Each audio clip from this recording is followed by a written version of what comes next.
to check? Thank you. I would like to call tonight's meeting of the Tacoma Park City Council to order. Would the clerk please call the roll? Mayor Searcy, Here. Councilmember Landman, Here. Councilmember DeBala, Present. Councilmember Schlegel, Present. Councilmember Gilbert, Here. Councilmember Honzak, Present. Councilmember Wessel. Here. Wonderful. Just going to give ourselves just a quick second as we deal with some mic issues, but good evening, everyone. Just as a quick, thank you very much. Thank you, Councilmember DeBala. As a quick note for today's agenda, we will have the legislative update from our lobbyists in Annapolis, as well as a work session tonight on city council priorities. In terms of next week, on Monday, January the 20th, is Martin Luther King Day. Just as a reminder, city facilities are closed Sunday and Monday for the holiday. On Wednesday, January the 22nd, the City Council will meet at its regular time of 7:30 p.m. We'll have a legislative update, and we are also going to tweak this, but we're tentatively slated for revenue resources discussion, commercial railroad, and public utility taxes and vacant property tax or fees. Again, that is tentative and subject to change. On Saturday, January the 25th, the council will have a retreat. That is a Saturday. The time and location of the retreat is being finalized and will be issued shortly. On Wednesday, January the 29th, the council will meet at its regular time of 7:30. We will have a legislative update, followed by a voting session adopting the city council priorities, a presentation or work session on the capital improvement program, a CIP, the equipment replacement reserve, ERR fleet review, as well as street maintenance. And we are also tentatively slated for a work session on board and committee appointment recommendations. Okay. And so with that, I am going to see if our lobbyist, Ann, welcome. Ann Seacott is our lobbyist in Annapolis. And this is our first legislative update since the initial kickoff to the session. So I'll turn things over to Ann to just get us up to speed on what's happening now. And then we'll turn over to the council to see whether or not there are any questions or comments or updates. So Ann, take it away. Thank you, Mayor Searcy. Good evening, everyone. We are a week into session and it feels like we never left. The big news today is the budget was introduced, and we're just spending time now starting to dig into it. The budget books that are available and the budget bill text that just became available give very high level views of the budget. We need to do a lot of digging with state agencies and folks at the Department of Legislative Services to try to get to some of the detail that we need. So we're still working on all of that. For those interested, the governor did a press conference around the budget, listing some of the highlights. The governor is, I think to the surprise of some folks, looking at a whole range of tax changes, proposals related to inheritance tax and corporate tax and income taxes. So it's a wide range of things. We haven't seen that yet in a piece of legislation. And then the other piece of the budget, we have the capital budget. Started with the operating budget. So I don't know what's in the capital budget yet. And in the companion bill to the budget called the Budget Reconciliation and Financing Act. The text for that is not available yet. And that is the place where certain things that are mandated in policy that must be funded or formulas, things like that. That document is where those things can change. So we are eagerly awaiting that the text for that bill to be available so that we can comb through that with a very fine tooth comb to see what changes are proposed in there. So, that's all the talk right now. We know that there are a lot of, there are a number of procedural changes going on in Annapolis. So anybody who's used to a certain way in Annapolis, definitely look at what the changes are, and I'm always happy to help. We did get to the District 20 team, the city's request for capital dollars for the Department of Public Works, and we're awaiting their final approval. And the work group that of the City Council to look over all the bills will be starting to meet this coming Friday. So we will start the work of looking over bills and identifying the ones that are really important to the city, the good and the bad, and weigh in. The last thing I'll say is the Maryland Municipal League is doing something different this year that I am very appreciative of, and that is providing an opportunity for all of the lobbyists who represent municipalities who are members of MML, offering them a time to meet and go over pieces of legislation. And I think that's just going to make it a lot more efficient in my ability in working with our brother and sister cities to coordinate and make sure we're not missing things when it comes to proposals that impact municipalities. That's what I got for you tonight. Awesome. Well, thank you so much, Anne. I was able to, and I may have a little bit more context for a few of the things that you've mentioned. Governor Moore's staffers held a pre-meeting with elected officials today before the press conference. And so I was able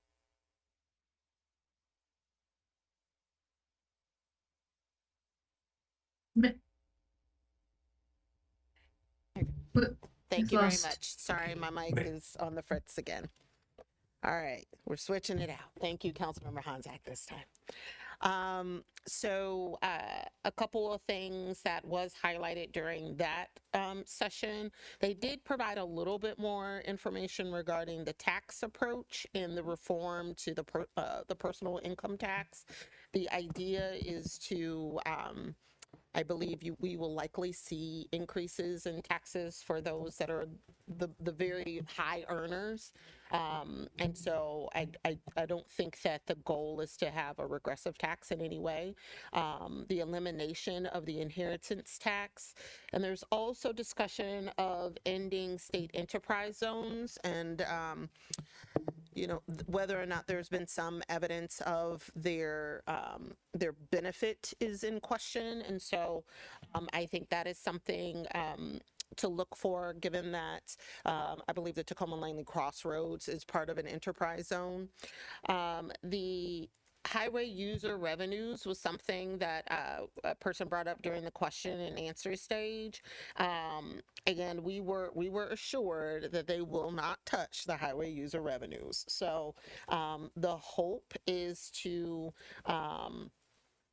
make sure that that is indeed the case, which is one of the things that we've been hoping to stay in place. And so, again, as you've mentioned, everyone, we received the briefing before the governor had his press conference and before the release of the budget. So I think the devil, as you noted, will be in the details. Also, and I'm glad that MML is opening up.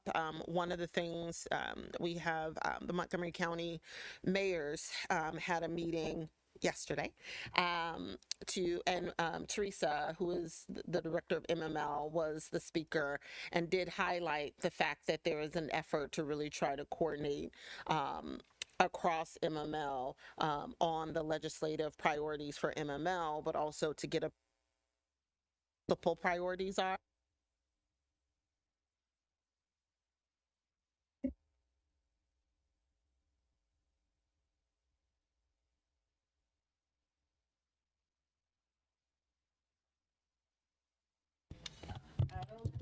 don't know what's happening.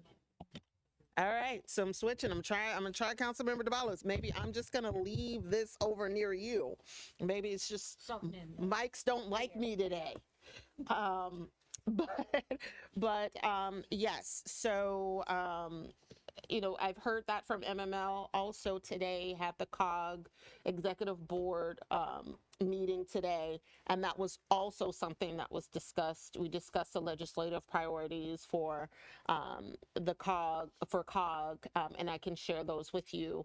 But another thing that they mentioned was wanting to make sure that their legislative staffer is connected with all of the lobbyists that are across the COG members, so that there can be more coordination, not just as it relates to coordination with end state, but across jurisdictions, and so that there's more awareness around what may be happening in Virginia versus Maryland versus DC. So that is one of the things that is going to be increasing as well. And of course, one of the big things that they're looking for, I believe Mark Corman is putting forward a bill to increase funding to Metro. Right. So that is something that they are highlighting as well. But I could send you the full list of legislative priorities, but just know and connected you with Monica, who is the staffer for COG. Great. And I think that's all I have.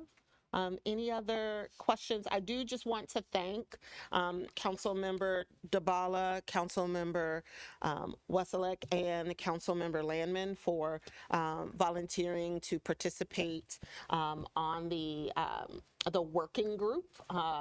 It's already started, and we already have like the bill charts, and folks are already reviewing the bills. So thank you all so much for all of your work on this. Councilmember DeBala. I have, hi Ann, I have a practical question. If there is a hearing on Tuesday and Monday is a federal holiday and we're not meeting till Friday, how does that play out? Do we just wait for the next hearing? Do we, if it's important, we wait till after what's the timing on that? So one of the changes in procedures is that now both the House and Senate are requiring 48 hours, 2 business days. I shouldn't say 48 hours, 2 business days ahead of time to submit written testimony and sign up to give verbal testimony. We're grateful they're the same now, and not used to be 1 day and 2 days. Now they're both 2 days. So a reminder that the General Assembly does not take any holiday. So Monday is a working day for the General Assembly. Oh, okay. And any hearing in the House or Senate that's on a Tuesday means that testimony must be submitted on Monday. I'm sorry, Friday for Tuesday. There aren't many Monday hearings. If there are any, that would be due on Thursday.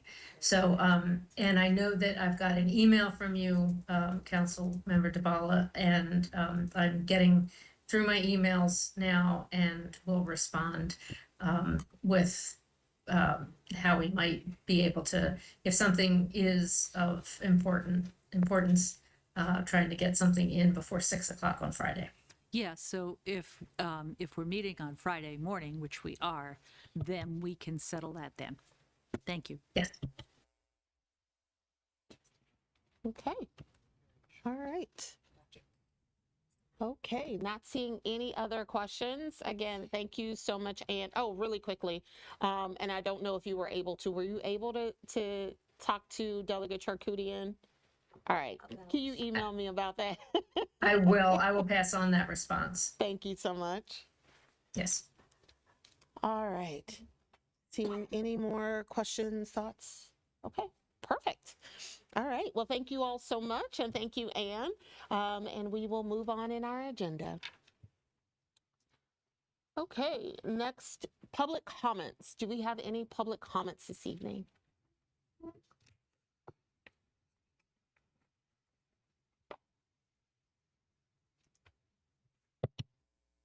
My name's Doug Tersman. I live at 7208 Truscott Avenue, Ward 2. And I lived here since 1991. So I'm just here to lobby for the seniors ping pong table at the recreation center. I went for the first time at the rec center last Monday, and there were 14 participants working at 2 tables. So we want to lobby for an extra day a week and or another table. So I just came here to express that. Thank you very much. And we did receive an email along with pictures about with folks enjoying the ping pong table. So thank you so much. All right, thank you.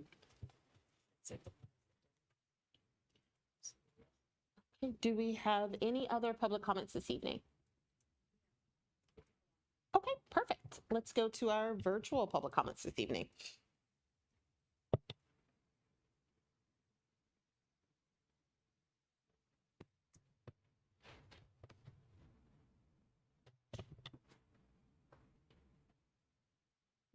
Evening. I guess I'll start. I just went ahead and hopped on the camera. My name is Brashiba. I live on the on Hopewell Avenue in Tacoma. And I really wanted to talk to the council about having them consider adopting an ordinance that prohibits people from parking in front of the homes of residents whose only egress and ingress is through their front stairway. I believe that stairways in those instances should be treated as driveways by which enforcement can occur when access to the home is obstructed. Last Friday, I returned home from an appointment and there was a car blocking my staircase. And I'd like to note that there's no sidewalk on my side of the street. So, there's no way to move left or right. And I'd like to further note that this happened several times in the past with several of my neighbors. This time was particularly frustrating because I was trying to get a delivery. There was no way to get the car to move. I called police officer Addison, and I also called the enforcement, the ordinance division, and they both recommended that I come and speak to my council members because there really is no enforcement on the books. And, when speaking to the officer, I asked him in a situation of an emergency, how do we deal with that? And he told me that, they would just have to break through the car. And for me, that's particularly disturbing because when you think about emergencies, time is of the essence. So again, I think there's several short-term solutions that could be considered. Permits were discussed.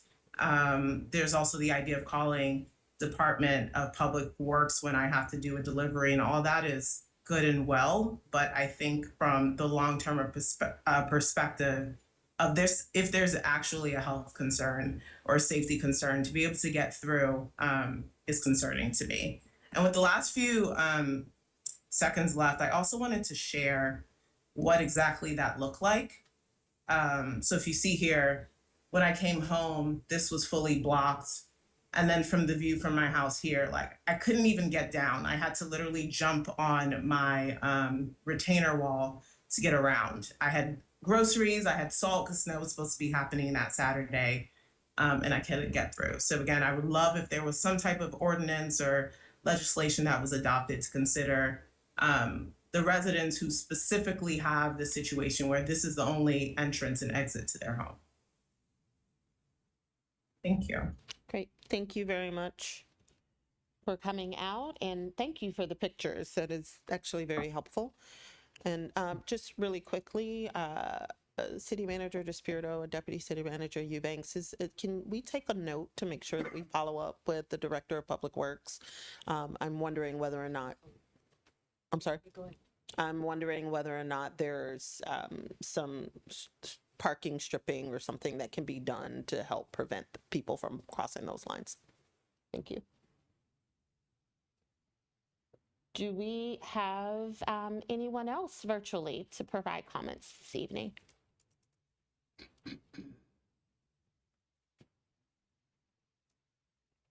Hello?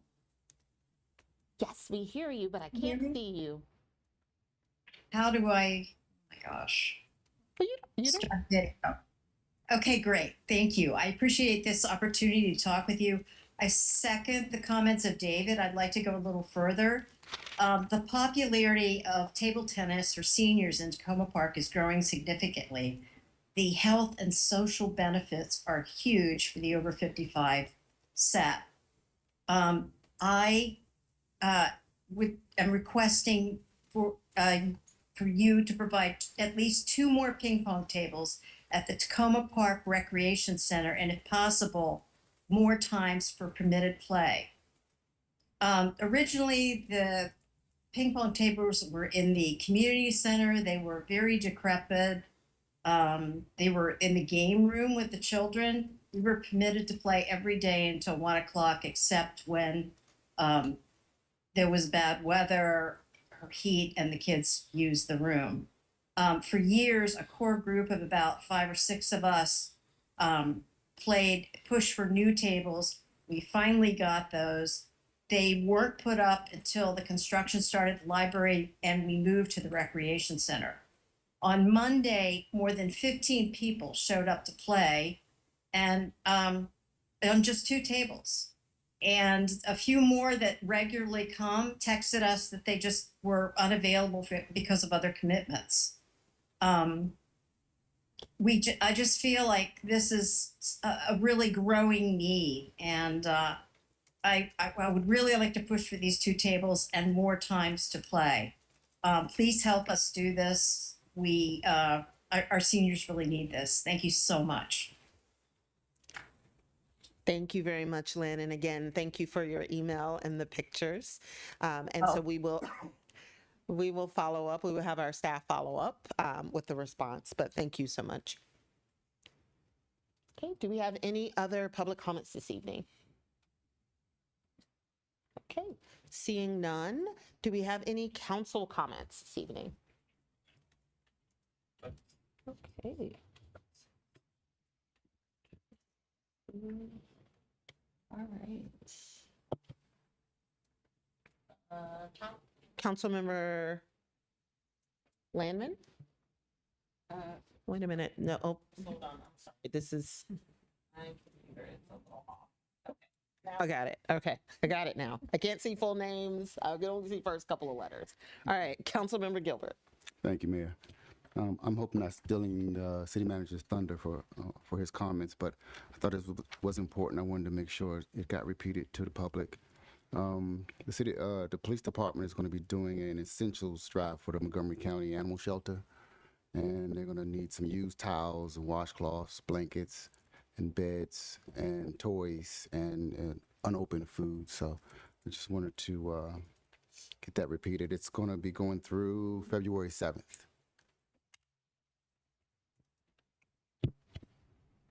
Thank you, Councilmember Gilbert. Councilmember Wesselek. I wanted to share information about 2 different meetings I was on this week. One was organized by Montgomery County Council President Kate Stewart and her staff. And it was a gathering of some LGBTQ residents of Tacoma Park, as well as county officials, to kind of share what resources are available to folks in the county, health resources, housing, all of those sorts of things for the LGBTQ and trans community in particular. It was a really great meeting and I appreciated being there. If there's any residents, Ward 6 or beyond, that have any questions or would like to hear any more about that, please reach out to me directly. And the second meeting that Mayor Searcy and I were both on was a Purple Line update regarding future closures that will be happening on University Boulevard, next on Riggs Road and University, and then New Hampshire and University. So those who are familiar with what's happening right now at Carroll Avenue and University Boulevard, where you can only make a right turn from Carroll to University, you cannot go across. It's because they're laying the track in the center of the road. That when that is completed, which hopefully has been scheduled by the end of this month, though the snow might have changed that, understandably. It's been pretty bad this month. When that is closed, the next one on the docket is Riggs Road and University. And when that is complete, then it will be New Hampshire and University. So all of those are major intersections that will definitely impact residents.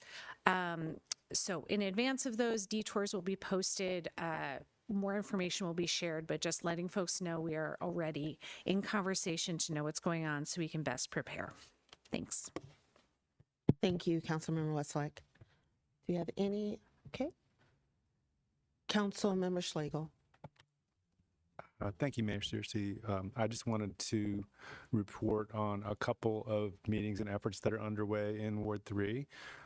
One is that we had a really nice turnout for a cold morning this weekend of residents who have kind of bundled concerns about ongoing crime issues and related things about traffic, children's safety, lighting in the Pinecrest area.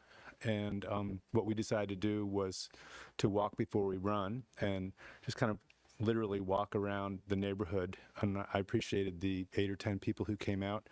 We didn't walk so far as we talked, but we took a good look at the area around 5th and Orchard. And we also took a close look at the area that is going to be the beneficiary of the $92,000 grant on Sligo Mill Road. And it's really exciting to see how much pavement will actually be taken out in turning that dead end part of the road into just a 1-lane exit from Jiffy Lube and Mid-Atlantic Seafood. So happy to see that going forward. And this is just the first step in kind of gaining an understanding from residents about what the overall needs are that they might want to, present and prioritize among themselves before they maybe bring something forward. And it was also great to have some Circle Woods residents there too, and some conversation about coming together as neighborhoods for the time being to talk about things.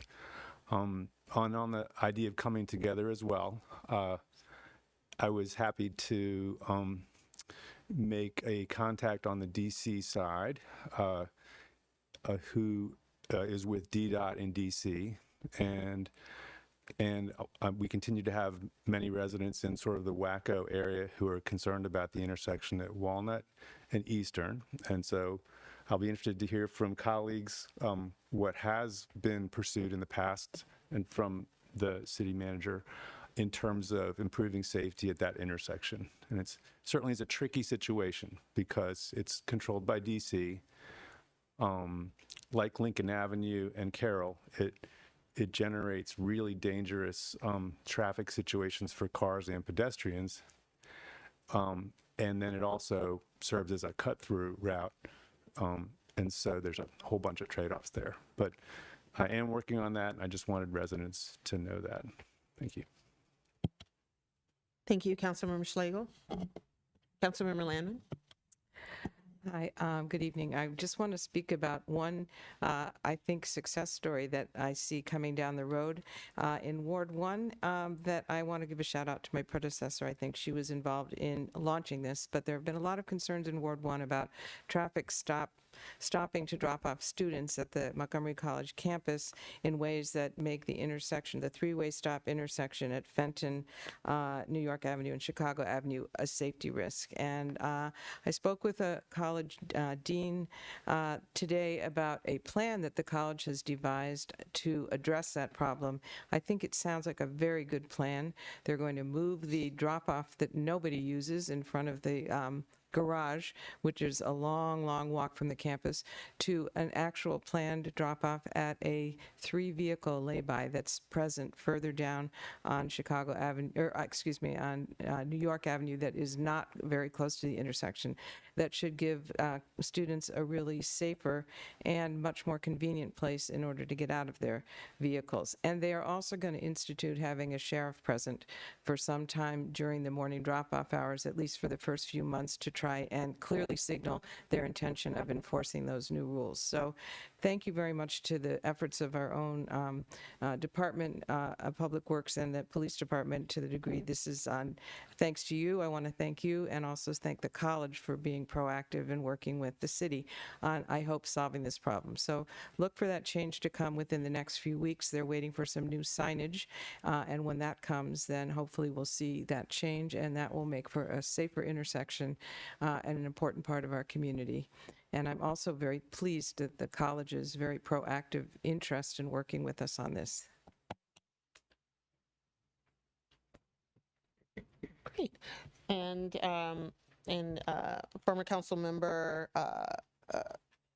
Fulcher was really committed to building those relationships. So appreciate the hard work that she put in as well. The couple things for me. It's been a wild week, so thank you so much, Councilmember Westlake, for mentioning the Purple Line briefing that occurred. There will be, or our hope is that there will be a walkthrough similar to what was done at Carroll and University. So that will be really, really important, specifically because at the closure of New Hampshire and University, it will ultimately result in you only being able to make right turns. So that's going to be fun. So I appreciate our city staff that also participated on that call.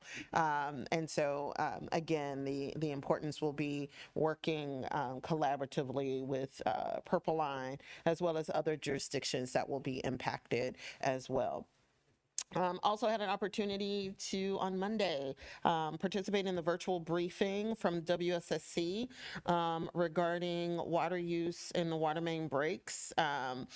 And one of the things that was stressed by the elected officials that participated on that call was please, please, please, let's do better with notification. And so that is one thing that WSSC has committed to doing. They believe that they have a handle on the breaks versus the amount of water usage that is happening. But then once that meeting ended, we ended up with a water main break, Sligo near Flower. So again, we are working, and they are aware of some of the concerns that various municipalities have raised about making sure that if these kinds of notices or these kinds of breaks that have the substantial impact that happened over the course of the last few days, that there is more communication with elected officials in order to make sure that we're able to get the word out in a more expedited way. I already talked about MoCo lunch. So MML was present. One of the things that was also highlighted was the summer conference. So do just want to remind our newer colleagues that the Maryland Municipal League has 2 conferences a year, one in the summer, one in the fall, winter, and for the general population, and then there is a Mayor's Association meeting that I will be attending. But I want to encourage folks. I believe the release date or the formal announcement for the summer conference will happen on February the 3rd, I believe, and that's when they will make the rooms available and registration opens. And we all know very well it's important to get in early. So look for that email from Jesse or Irma about your willingness to attend the MML summer conference so that we can make sure that we're booking our rooms early as possible. It sells out really fast. Other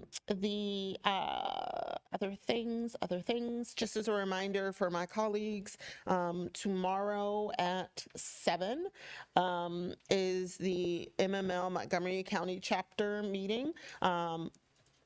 That will be at 7. It's a virtual meeting.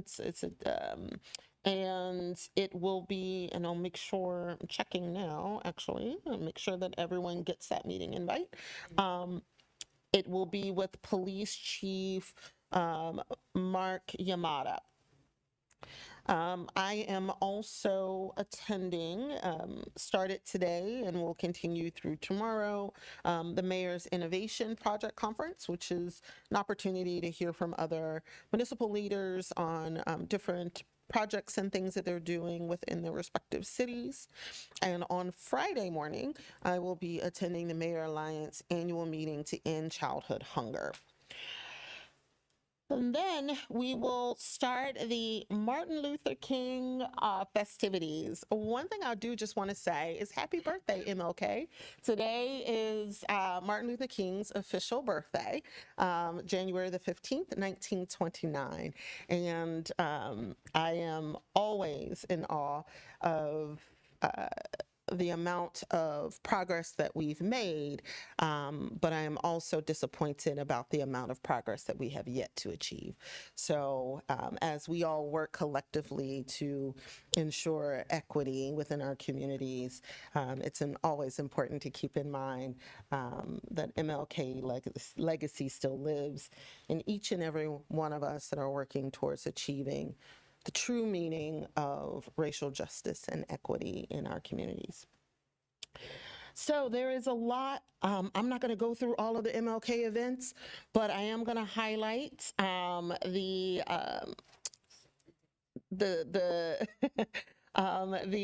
dinner, the potluck dinner, where I will be emceeing on Monday, January the 20th at 5 p.m. And Councilmember Gilbert will be the keynote speaker for the evening. So we hope that everyone will attend. And I think that's all I have. And with that, I'll turn things over to City Manager DeSpirito. Oh, no, no worries. I'm sorry, Councilman. We've swapped mics, so Councilmember Honzak. I don't see you at apologize. all. No worries. No, I'm sorry. I didn't call it out to you. And yeah, sorry to speak after that because I would like to end on MLK's birthday. But I just wanted a few quick announcements. One is on January the 26th, we're going to have our Ward 5 Winter Quarterly in-person meeting. Again, at Dynamic Choice Hair Salon, 8004 Flower Avenue. We'll be talking about, part of the meeting will be about community issues. Anyone can bring their own issues to the table. And then I'll provide an update on our city priority process and invite inputs from neighbors. And then we will also be doing a social hour for the first time at the beginning with food and drink and a Ward 5 trivia game. So I'm hoping that will bring some people out. Also, I want to thank the city code enforcement for responding to me when I pointed out that the Washington Adventist campus had a sidewalk that is the main feeder that comes down from the Ward 5 neighborhood down to Sligo Creek.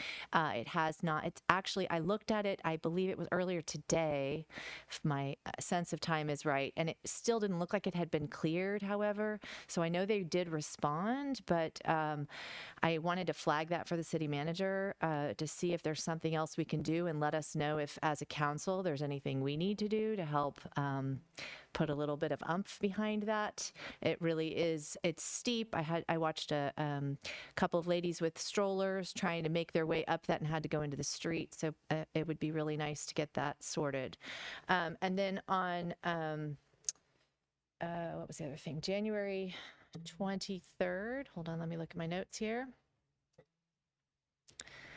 I just want to put in a plug. I know that you'll probably be talking about this, but for the sidewalk and traffic calming meeting has the list of the city, the proposed city traffic calming or sidewalk measures been put up yet for the public to see besides the ones that were requested by the public? Or am I misunderstanding that the city staff is going to put together their own list? That's a question for the city manager or the deputy. I have not seen it yet. It's posted now. Yeah, it's presently posted. There was nothing else contemplated at this time. Okay. Could I just clarify then, and maybe my fellow council members also could correct me if I am misunderstanding.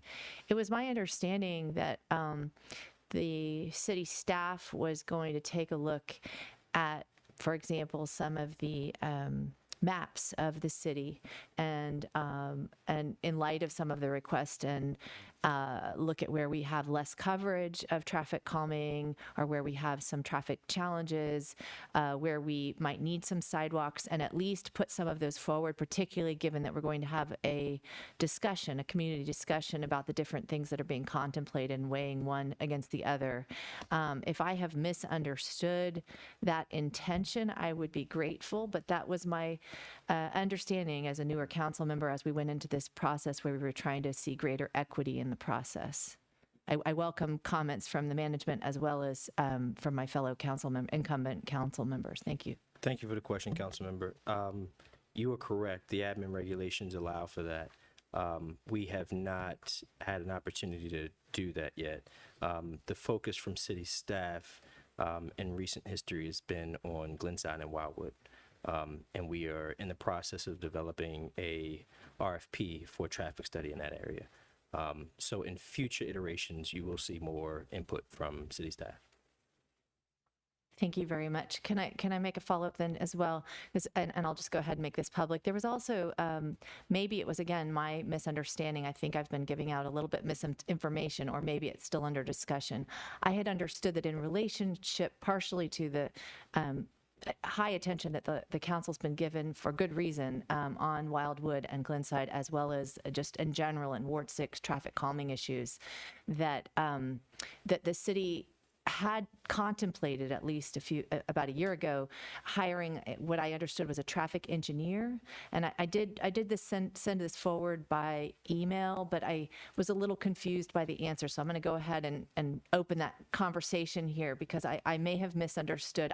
I've been telling people hold off on your requests for traffic calming because I understood that we were sort of looking at the bigger picture and that the staff was contemplating a larger solution for some of this. And maybe that's specifically related to the two streets you just named right now because of the intense traffic issues that we have there. But if you could help me just understand that or say, hey, we're not ready to fully discuss that yet, I'd be grateful. Thanks. Yeah. So as you know, that process has been a long process. Yeah. The initial impetus for the study of that area came from a former council member, and staff were directed to develop a strategy and plan. On city staff, we don't currently have a traffic engineer. Right. And so our director of public works, working with our planning staff, put together some concepts. I think there were 5 scenarios in total. The caveat to the suggestion from staff is that they needed to be further vetted by a traffic engineer. A part of last year's budget process was the addition of a transit planner. And we have since hired the transit planner. However, a transit planner is not a traffic engineer. And so a part of the transit planner's responsibilities is to do exactly what you said. When she has capacity, because she's at capacity right now, is to survey the city and try to develop a strategy for how to tackle some of the priority areas, how to prioritize areas, and how to tackle some of the challenges in those areas. A part of addressing some of those challenges is traffic study, depending on how broad the issue is. And in many cases, these are not traffic calming issues. As a, for instance, along Wildwood and Glenside, it's a volume issue, which is not typically solved through our traffic calming process. So that is one of the reasons why a traffic study is necessary, in addition to vetting the proposals from city staff.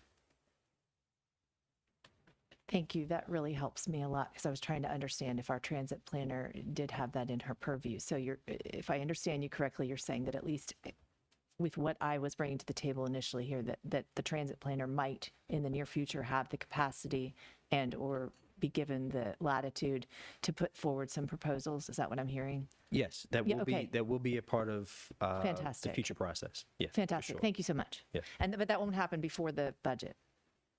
Probably not. No. Mm-hmm. Okay. Thank you.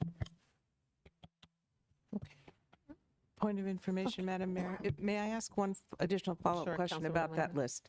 The list that you published in preparation for the meeting on the 23rd, which I'm very pleased to hear is out there. I know within Ward 1, there is at least one sort of multi-block project involving sidewalk installation that it falls under the previous regulations. And it's created a bit of confusion that with residents about how that factors in. And I wonder whether your list mentions projects that are already in the queue and how they and the funding plans for those as they relate to the ones that are going to be discussed under the new requesting regulations.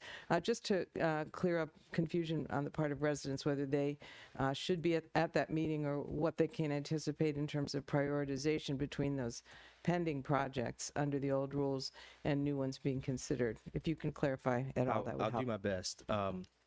So the list that was published is a list that only includes those submissions from the public related to our new process.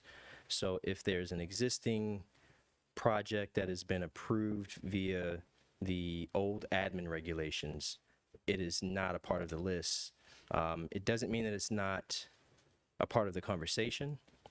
It could come up as a part of the conversation if the list includes an adjacent street or sidewalk, and that would just be for information purposes to the public. It wouldn't be about, the conversation at that meeting wouldn't be about whether or not the previously approved project is going to move forward, because it is as a part of the old admin regulations. Does that answer your question, Councilmember? Except for the question about funding prioritization, because this is about prioritizing the new projects, but Right. if something's approved, can those people anticipate that it'll be on the funding list for this year? That's sort of what they're asking, and I can understand why they would want to know. I don't know the answer to that, but we can follow up with staff. Thank you. And I think the bigger question is whether or not prior councils had already voted on that particular project and approved it. And so if it was approved, then it should be in the queue. I think the only challenge comes up if the project hasn't been funded. Right. And then it becomes a question for the current council to continue to keep it in the budget for funding. It just depends on how it. And that's what I didn't know, if it was funded or not by council.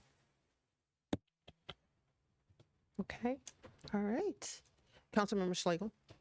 Just very quickly, I was trying to find the exact information about this public meeting on the website, on the calendar, and I searched under traffic calming sidewalk projects, and I couldn't find it.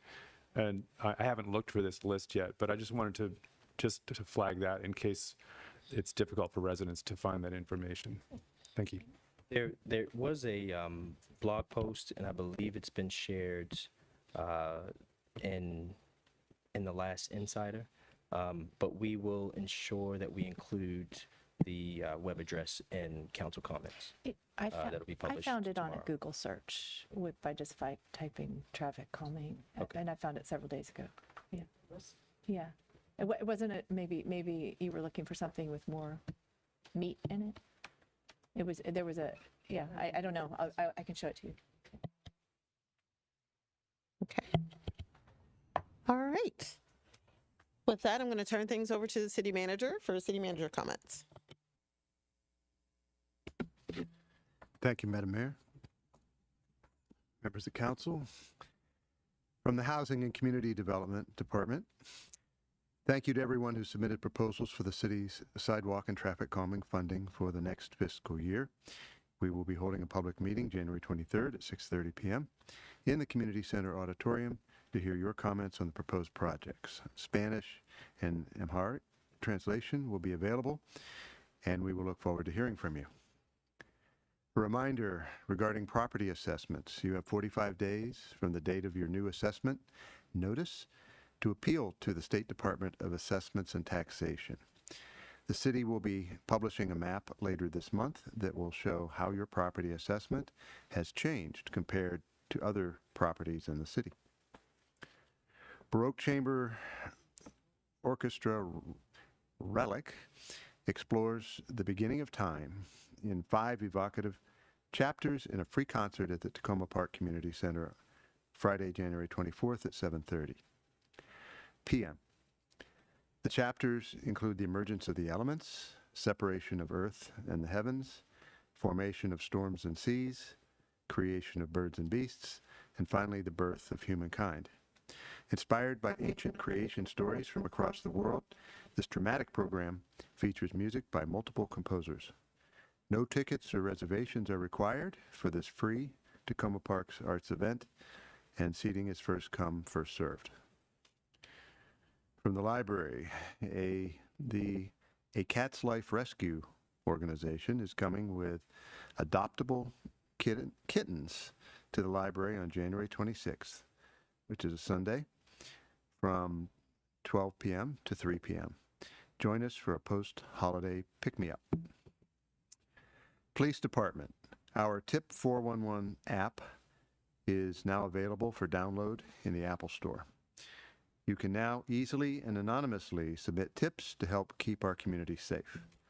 Your voice matters, and now it's easier than ever to share information right from your iPhone. Search for Tacoma Park PD in the Apple Store and download it today. Thank you for helping us make a difference. This winter, there has been an increase in lost pets. If your pet goes missing, remember, you can reach out to our Public Information Officer, Kathy Plevy. She will share your pet's photo and information across all police social media channels and via email to help spread the word. Please keep in mind that nighttime temperatures can be dangerously cold for animals. You can reach Kathy at 301-891-7142, or you may email her at Kathy, with a C, Kathy P at tacomaparkmd.gov. The 2025 Community Police Academy will begin on March 4th. The Community Police Academy is a 12-week program consisting of one class a week on Tuesday evenings from 7 p.m. to 9:30 p.m. The classes cover patrol, traffic enforcement, use of force, criminal investigations, firearms, community policing, and more. The presentations are slideshow lecture style and will be presented by officers, detectives, and civilians of the Tacoma Park Police Department. There will also be multiple opportunities for hands-on learning through equipment demonstrations, practical scenarios, field trips, and ride-alongs with patrol officers. The Community Police Academy is free to the public.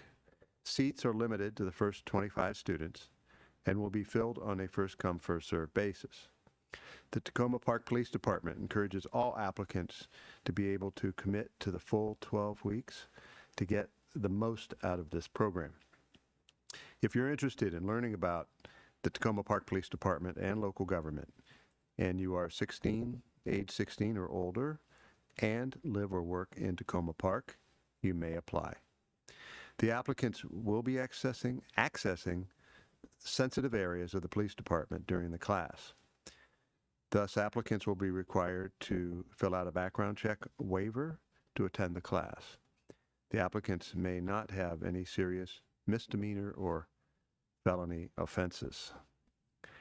Applications for the Community Police Academy are available at the Tacoma Park Police Department, located at 7500 Maple Avenue. Please complete both the application and the background waiver form. These forms can also be found on our webpage, and links will be included in the posted city manager comments.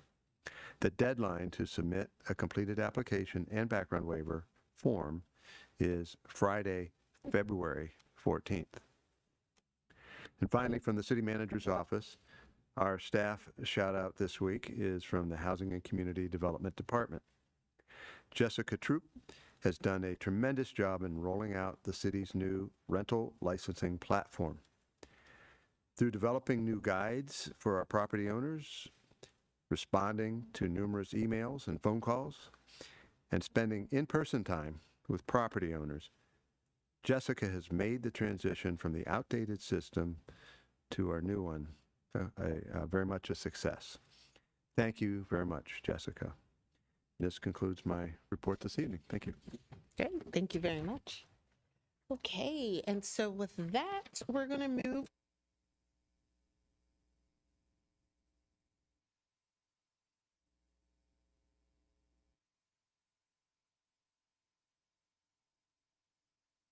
Somebody does not want us to talk about priorities.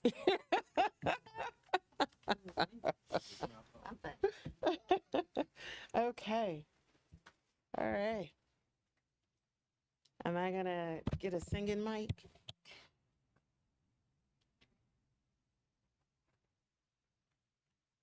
Okay, you know what? Let's take a quick 5-minute break so we can deal with the tech in case I have to be mic'd up. And then we will come back. Let's see, it is 8:30. Let's be back at 8. Let's go ahead and say 8:40. Okay? All right. We'll be back.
Okay. All right. Okay, thank you all so much as we took a little break to deal with a couple of technical difficulties. And we are going to jump into our work session for tonight. Says force quality is poor. Okay. I just want to make sure that my voice quality is not too poor. Okay, awesome. Okay, so what we're going to do tonight is I'm going to walk everyone through kind of the approach that I would like for us to take when it comes to discussing our priorities. Specifically, the purpose of the priorities, how they're composed, what are some of the goals that we should consider while we are debating our priorities, reminders about some of the priorities that we've already established as a council, and then to take a little bit of a deeper dive into last year's priorities, specifically the goals and the objectives, to kind of do a bit of discussion around how we want to change things going forward and put our stamp on our council priorities. Everyone should have priorities, the resolution for the prior priorities, along with the full document of the priorities, as well as the slide deck that I'm going to go through today. So let's jump in.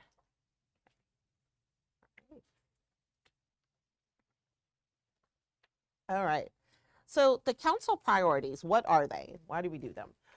Council priorities are a tool that the council uses to take a strategic approach to governance. It allows the council to establish agreed upon goals for the city during our term.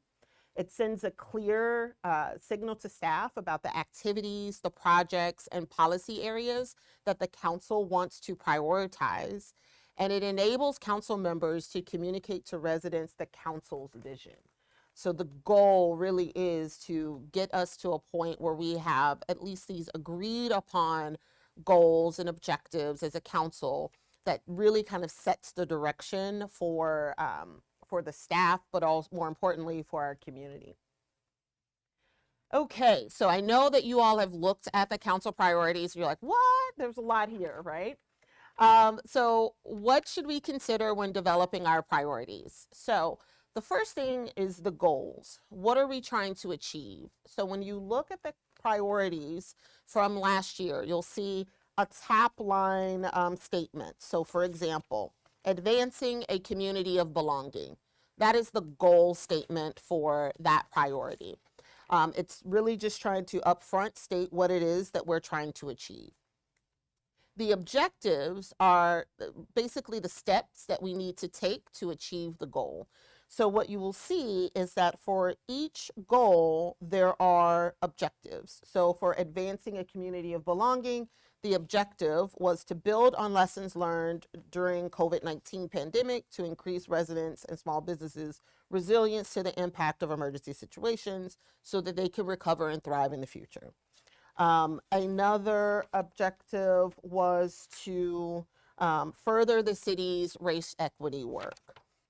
Another was to identify and prioritize programming needs in the community and develop approaches to meet those needs, emphasizing youth, families, seniors, and residents who tend to face barriers to opportunities such as Black, Indigenous, and people of color, immigrants, those with unsustainable lower paying jobs or incomes, and people with developmental or physical disabilities. So the objectives, again, are those steps that we need to take to achieve the goal. Then we have the strategies. Okay, so how are we going to fulfill the objectives? What are the programs? What are the activities? What are the policies? So going back to the example of advancing a community of belonging, the first objective was to build on the lessons learned during COVID. And the strategies were to continue to implement programs funded by COVID-19 relief funds to ensure residents and businesses can recover, identify lessons learned from implementation of COVID-19 programs to determine how the city can plan and prepare residents, coordinate with state, county, and local nonprofits and community groups to ensure that there are resources available to provide support to residents during future emergencies. Those are some of the strategies. And then the desired outcome is basically what do we anticipate the benefit of our priority would be.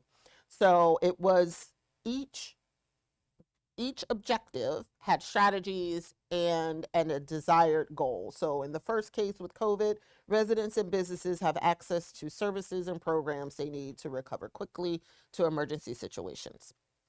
So that's just one example of the approach that we took last year to develop our priorities.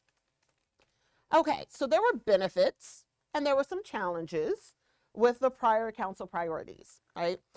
Staff have found that the priorities are useful. We've heard that this exercise is beneficial to staff because it helps them to basically develop the framework for the work that they do. If they know upfront that this is an issue or a topic that is of importance to the council, then that then sends a signal to them that they're heading in the right direction. Generally, folks felt like the goals or those top level, like advancing a community of belonging, an engaged and responsive service-oriented government were good, right? However, what I did here was the objectives are too broad. So in some cases, like for example, with the environmentally sustainable community, one of the objectives, climate change mitigation, work towards net zero greenhouse gas emissions goal by 2035. Well, that's useful, but that's pretty broad. And keeping in mind that we only have, our term is 2 years, right? Also, we have way too many strategies, right? So for a number of each of the goals, you may have 3 to 4 objectives under each goal, and then you may have an entire laundry list of strategies underneath, right? And then also the activities linked are ongoing in some cases and span many years. So there's some cases where it's like, oh, keep doing what you're doing. And that's great. And it is important to make sure we're sending that signal to staff to keep doing certain things. But if they're just par for the course of just doing good governance, do we need to state it as a priority?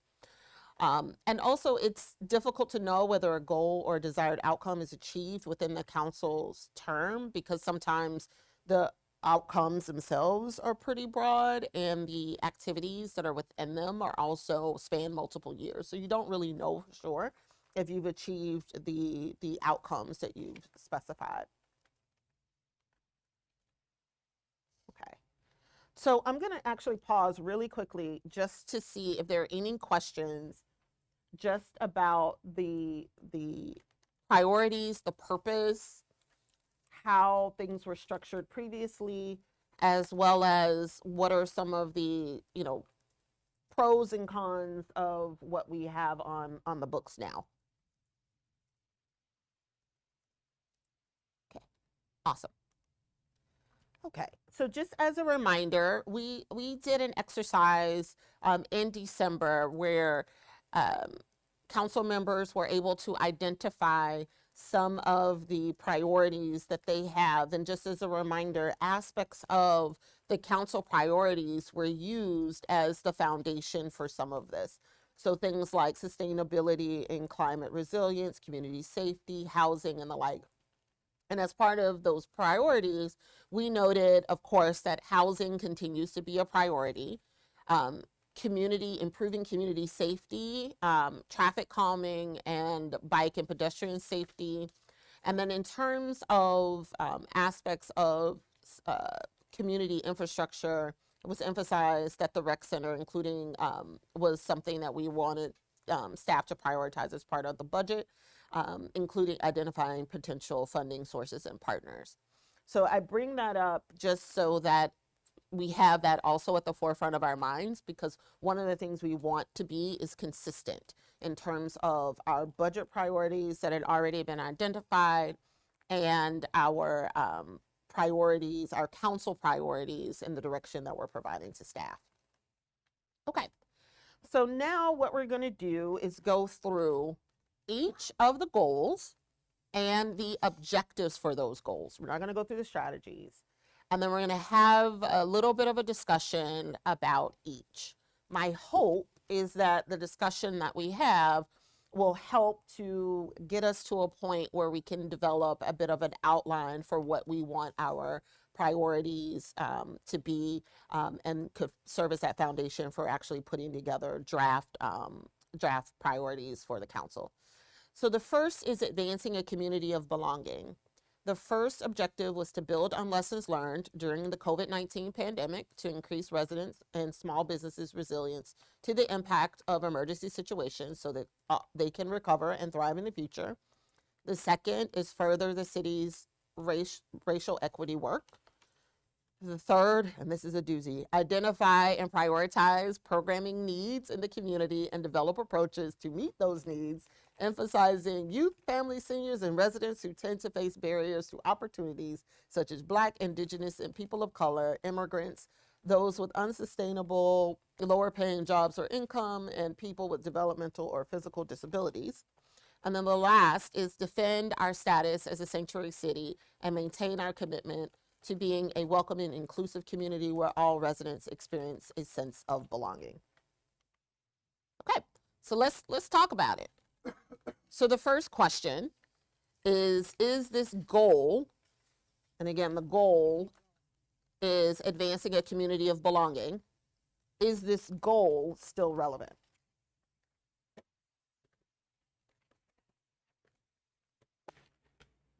Councilmember Honzak? Yes. Okay. I believe we had a welcoming community maybe in the priorities when we came in, and I know that Councilmember Fulcher and I were very delighted that we got concurrence on moving this into advancing a community of belonging. I think it's more important than ever right now, but I think some of the subtext is probably what we need to be looking at. Great. I've heard a resounding yes. Councilmember Schlegel. It was interesting. I asked my daughter this evening before I came, what would you think would be a good council priority? She said community unity. And so that goes a little bit beyond belonging in the sense of like connecting people across, like everyone might feel they belong, but they might not feel connected. And so I'll just put that out there. I don't know if there's any way to incorporate that into the feel of this goal. And so when you just, I'm going to pull that thread a little bit. When you say connected, what do you mean by connected? It would mean that, well, to take the example of the ping pong tables, the people who are playing ping pong probably feel a good sense of belonging, but are they getting to know other people at the community, at the rec center when they're there? You know, are our programs and services providing the potential to build relationships across difference, across age, across geography, across language, that those are some examples. So more creating opportunities for residents to engage with one another. To engage with one another with the idea that that those kinds of connections are going to enhance our collective problem solving and our collective resilience. Yeah. Okay. All right. Thank you for that. Okay. So it sounds like advancing a community of belonging or some sense of that is what we want to maintain. Which objectives would you suggest that we keep and why? So I'm going to go back to here. So we all have them.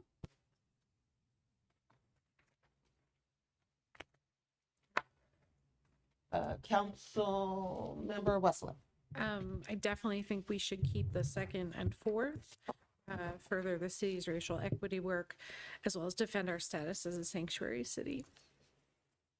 I also think the third is important, but I think that a mixture, a rewriting of the second, third, and fourth bullets would be good. Thank you. Okay, Councilmember DeBala. Agreed. I don't think we need to dwell on COVID anymore.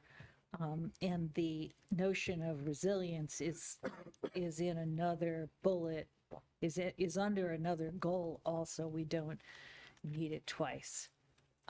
So I'm fine with 2 and 3 and 4, and I even played around with rewriting 3 because as I see it, the point is that we want to have our programming meet the needs of a variety of different types of people, and to do that, we have to find out what they want.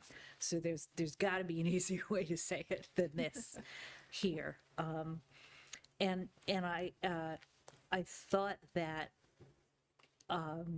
your rephrase of what Councilmember Schlegel proposed, creating opportunities for residents to engage with each other across natural cultural lines, whatever the word is, also has some merit, and maybe is one we should consider adding if we're going to, if when we drop the COVID one. In just cheating and going ahead, there are some strategies under COVID that might fit better somewhere else at this point. All right. Councilmember Gilbert. Thank you, Mayor. I'm really interested in the second, third, and fourth bullet, but the third bullet really hits a priority for me, as I've come in contact with so many families now, and seniors who are having a hard time trying to adjust and grow in the city, given the lack of affordable housing that we're looking at, and we're looking down the barrel of losing some, as we have another building that's looking to be sold within Ward 4, possibly, and we don't know the outcome, what's going to become of that property. So that's a big concern for me, is that third bullet. Thank you, Councilmember Gilbert. One question I have, and I appreciate you bringing up housing, and this is something that we will need to parking lot for the community development for an improved and equitable quality of life, because I sometimes question, are we calling out the housing priority in the way in which we want by having it under an umbrella of community development that includes housing and transportation? So we may want to think through, especially given that housing is one of our priorities and transportation is a priority from a budget perspective, meaning when I say transportation, I mean like traffic calming, pedestrian safety, those kinds of things. It may mean that we might want to rethink how we're structuring that particular goal. Okay, so it sounds like, Councilmember Schlegel. Yeah, just 2 things. First, I agree 2, 3, and 4. And to follow on what you said, Councilmember Gilbert, I wonder if there's a way to rewrite number 3 so that it really emphasizes empower, and then all the names of the residents there, empower those residents to redefine programming needs, or to, like giving those residents the voice in saying what are unmet needs and how can our programs actually shift and respond. And I came into this evening thinking, oh, it would be great to focus on recreation, or to kind of focus it down. But then I'm saying, wait, who am I to say, who am I to say what the most important needs are? So I wonder if there's a way that we could put the residents that we're talking about here in the driver's seat. And I have one other small comment, but I'll wait in case anybody has anything to say about that. I think one of the things that I do want us to stress is, how do I say this delicately? The reason bullet 3 is an entire paragraph is because we wanted to use all of the words. Mm-hmm. And it then becomes meaningless. If what we really wanted to say was that we want to make sure that we are, and our staff are, developing programs that specifically address needs in the community for those that basically are underserved for various reasons, including, you know, their income level or their disability level, or they are people in communities of color that have been historically left behind. We may have to figure out some way to say that in a cleaner way. And then also, when we start talking about the strategies and those activities, that's when it gets really hard, because then you end up with an entire laundry list of things that we're telling the staff is important. So we do need to really think through, what is it that we're trying to communicate, or what is it that we're trying to convey in that particular bullet that can translate into actual projects or efforts that we want staff to undertake and that we're willing to fund. Well, thank you, Mayor Searcy. That helps me maybe offer this, which would be to say something like, involve underserved and marginalized residents in identifying and prioritizing programming needs in the community.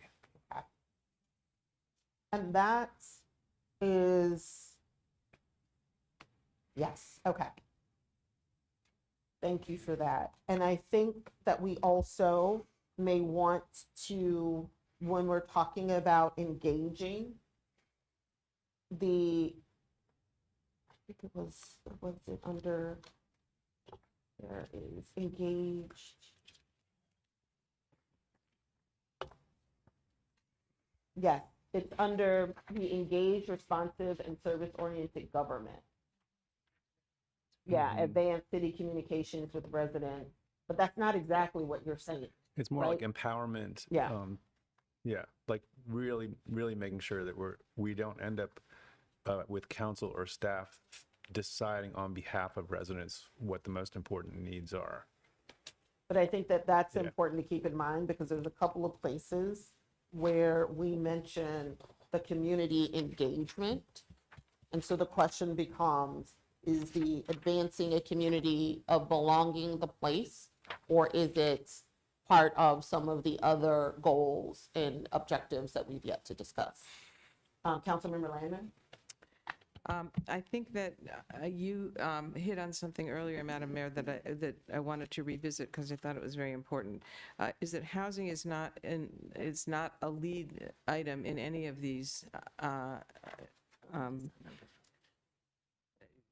top line statements, although it's discussed in community development in that context for an improved and equitable quality of life.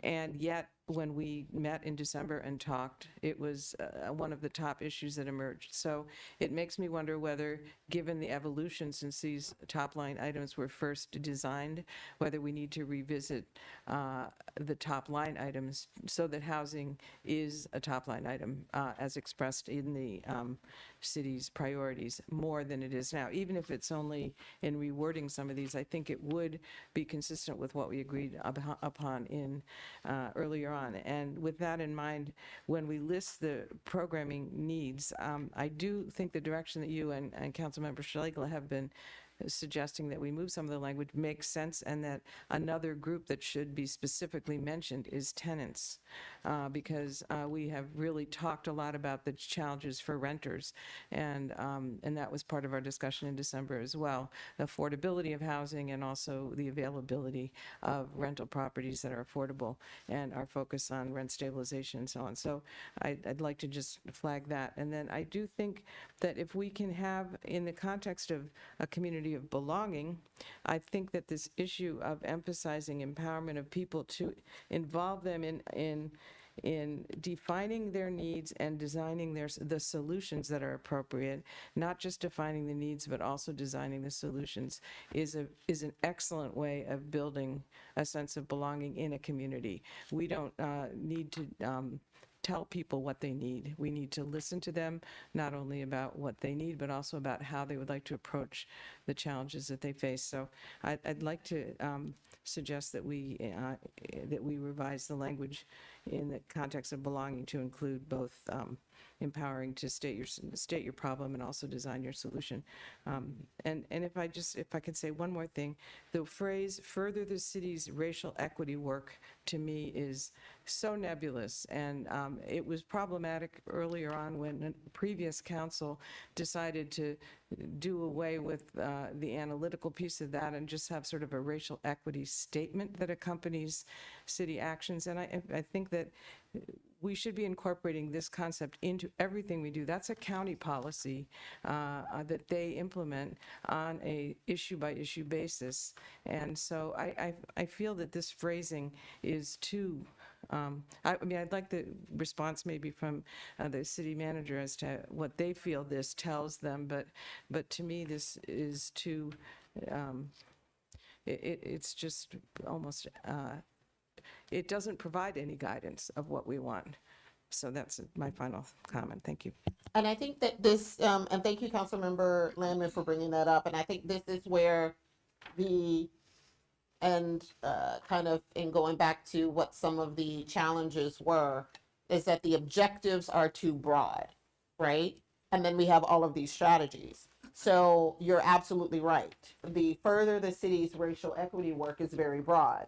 But then when you look at the strategies for that particular item, it's build on the work underway to address racial equity issues, including how we organize, institutionalize, and operationalize the racial equity framework and race equity considerations, explore possible task force on the race equity, evaluate how the city is processing and responding to requests or complaints so that they're done in an equitable way, continue to provide race equity training to staff, increase the use of metrics to examine racial and intersectional socioeconomic equity issues in our programming.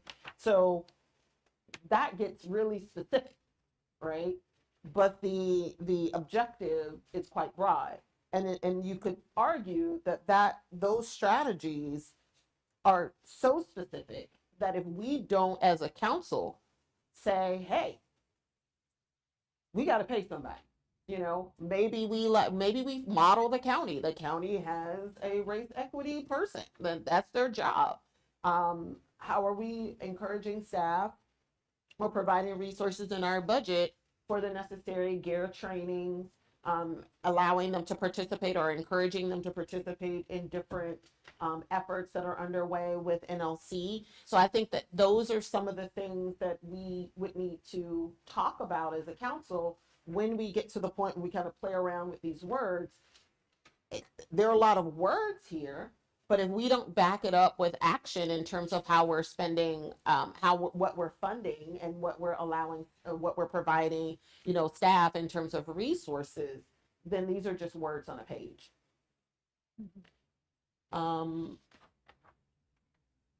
I will pause just to check in with the city manager and deputy city manager to see if there are any points of discussion around staff capacity, particularly as it relates to some of the race equity work.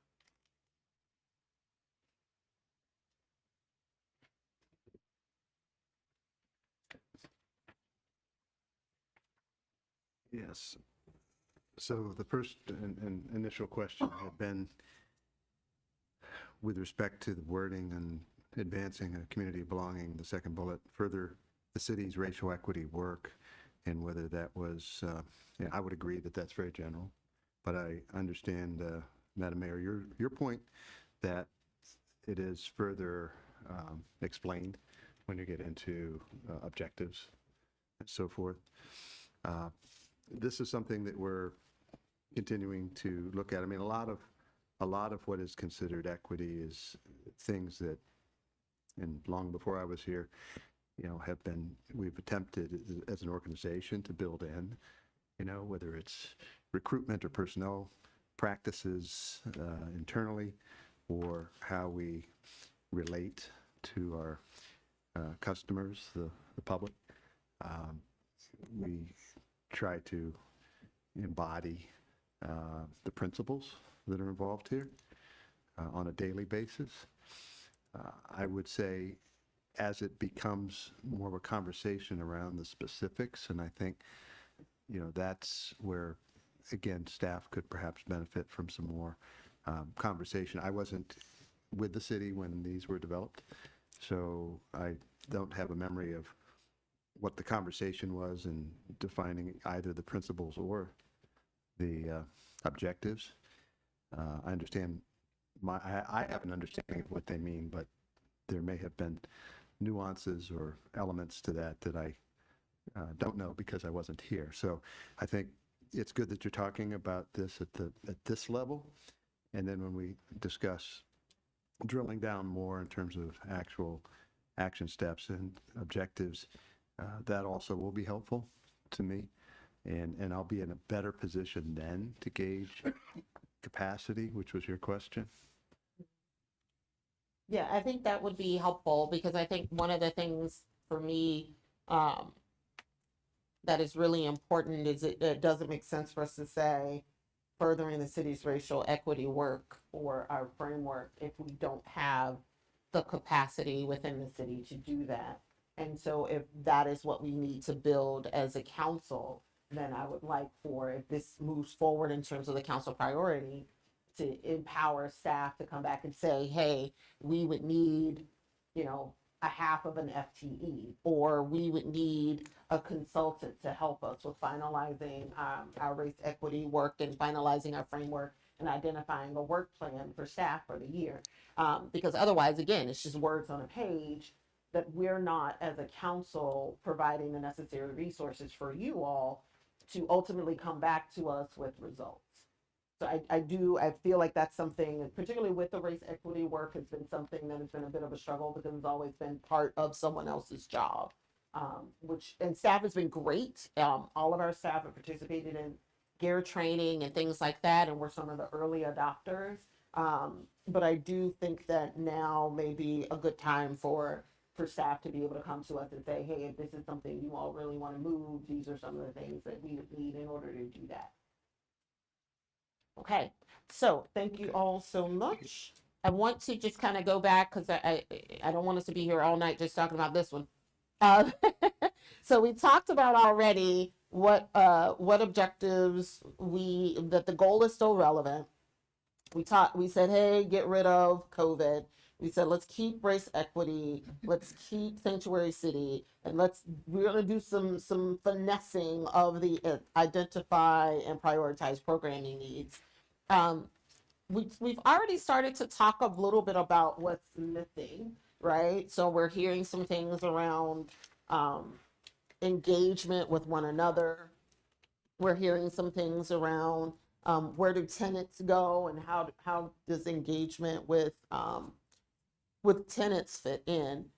What else do you all think may be missing from this particular council goal? Councilmember Westlaw.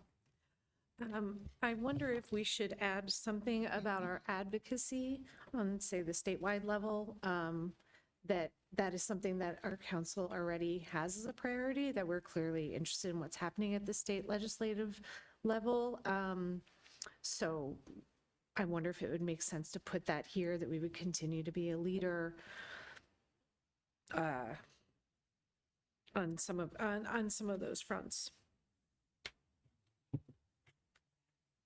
That makes sense. It was probably listed as, yeah, it was part of Sanctuary City as an activity. Mine must not get.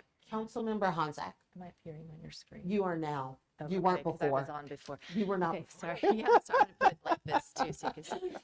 Thank you, Madam Mayor.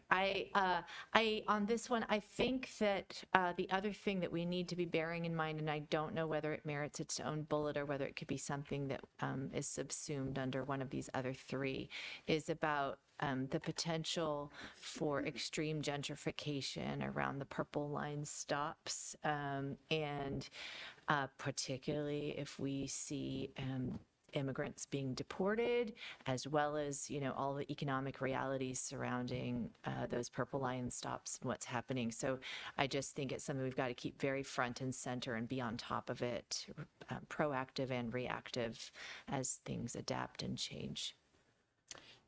So I'm gonna pull at you. So you're talking about I'm summarizing, correct me if I'm wrong, Yes. displacement. either displacement through Businesses and gentrification or displacement through, because I would say, you know, mass deportation would be aspects of sanctuary city yes, status. would yes. Okay, so But I'm thinking I had this really under the where we had, and I don't know, maybe it doesn't fit, but I had it still. If I was going to not drop bullet number one about COVID-19. Yeah. And what would it be?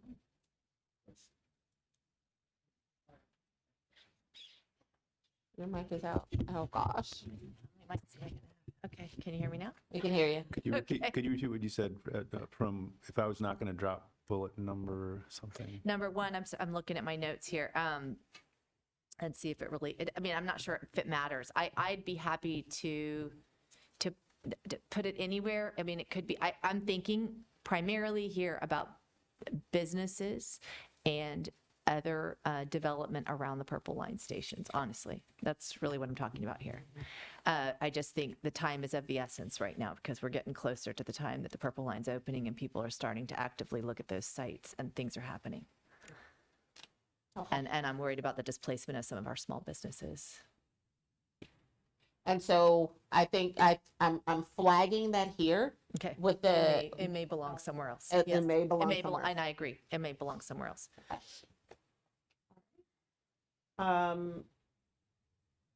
So if folks are okay, because I do want to make sure that we're able to keep moving, I'm going to ask the next question. Name one thing you would like to see the city complete in 2 years as it relates to this goal. Give me one thing you want to see us do.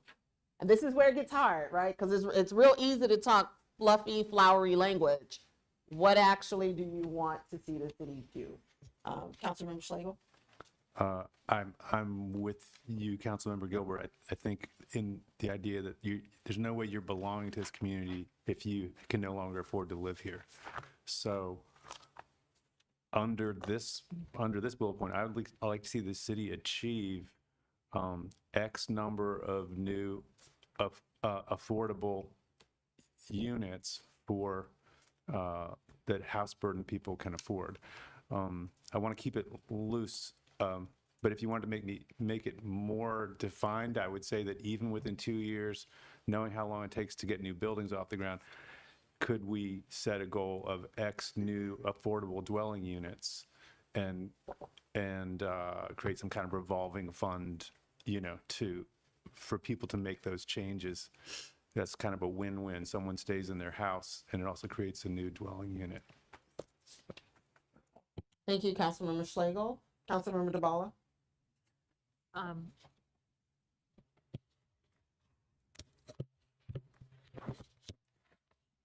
I appreciate the sentiment saying that we're gonna, in 2 years, approve any one unit of it. And might not be realistic. It might be approving a development concept. I'm wordsmithing, but I get the idea and I like it. I was looking at the racial equity work and I was thinking I'd be really happy if we could point to one place where we built in racial equity or you said incorporated, both good words, rather than further the work. If we built, we can point to one place where we built it into a city program or a city policy or a city process. And on the sanctuary city,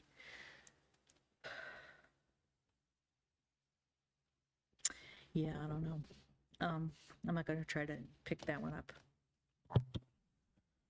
All right. Everybody just bear with me because I'm trying to make sure I understand. Okay. Councilmember Honzak, okay. No, I Okay. just don't have a specific thing, but I think we need to work maybe following this session on Okay. the language around the indicator related to sanctuary city for 2 years, but it's going to be a work in progress as things change, so knowing that we are going to have to respond quickly. Maybe it could be about responsive action by the city to protect those who need protection under our sanctuary city status and our LGBTQ community, or however we want to word that, our vulnerable populations. in light of the changing national scene. Councilmember Westland. And I would like to see the city have hopefully completed a citywide program to remove restrictive covenants.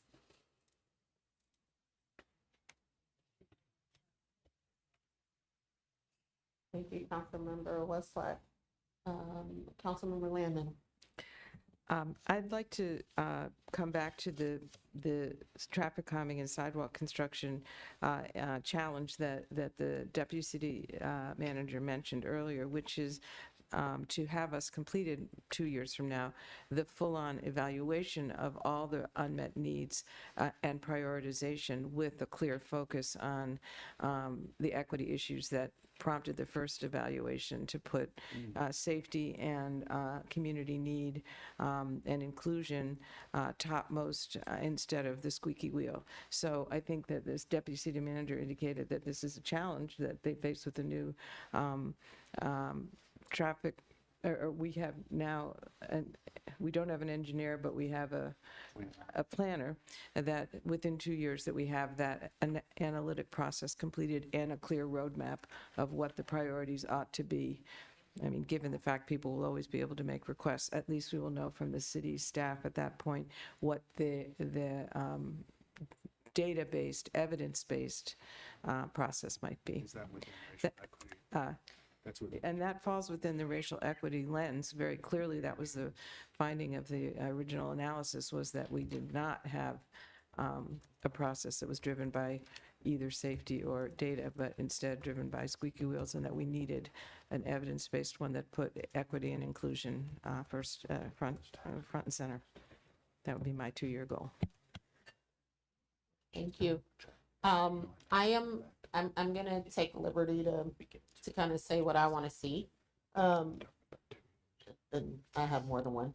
I would like to see either designated staff or consultants that could help us with ensuring that all of our major policies that involve resident requests and engagement is reviewed through a racial equity lens. I think that if we could have someone dedicated to that role, it would enable us to not only think more critically about the policies we have today, but make new ones. You know, our staff did a great job, like even thinking through things like facilities use, which quite frankly, I'm gonna be really candid, there was some language in a lot of our facilities requirements that, in my view, were a dog whistle against youth of color in our community and being able to have events or certain people being able to have events in our facilities. So I think that would be amazing if we were able to do that. I would love it if we were able to, when it comes to our sanctuary city status, as was mentioned before, I think the biggest thing that we can do as a community over the next 2 years is protect. And that means being advocating on behalf of our residents, bringing in resources for our residents to leverage. It's important to keep in mind what our role is as a city and where our limitations are. But what we can do is identify and build a network of partners that could help residents in our community. And I think that that's something that we can definitely do in 2 years.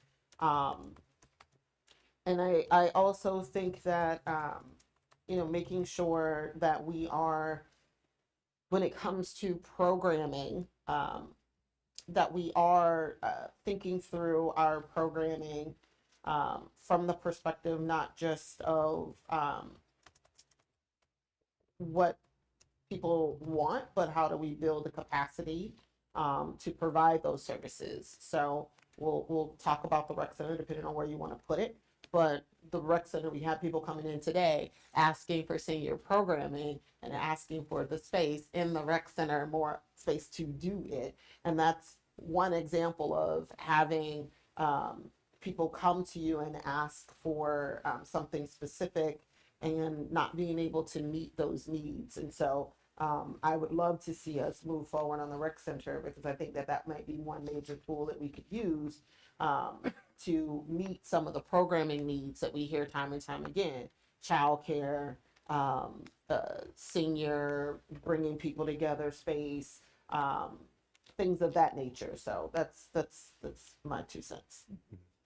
Madam Mayor, can I ask yes. for a clarification Sure. on one thing that was said just a bit earlier? And I appreciate all these comments in this conversation for sure. With respect to within 2 years creation of, particularly if a number is assigned, X number of additional affordable units, you know, well, I think we can all agree that would be an outstanding goal. It's not literally within our means as a city organization to do that. We helped lay the groundwork. I think last mayor council approved the tax credits, which don't go into effect until next year. The regs will be reviewed this summer, and then it'll literally be calendar 26 before those even go into place. So some of these are going to be longer term. You know, I'm a little concerned about a 2-year time frame.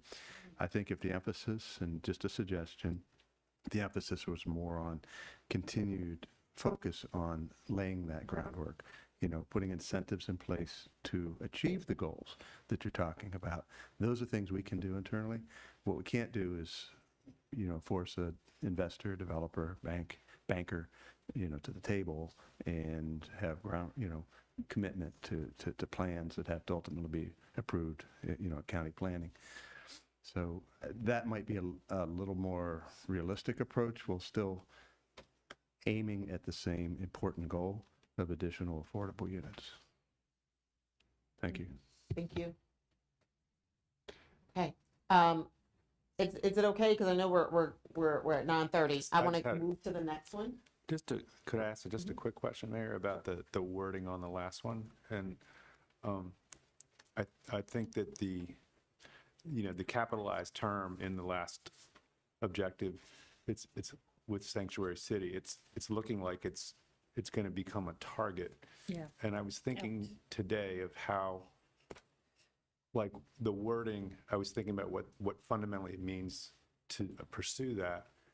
And like, could you word it as simply as ensure that 100% of our staff time is devoted to, you know, city policies and programs, you know, like, so that we, you know, so that there's nothing making us a target.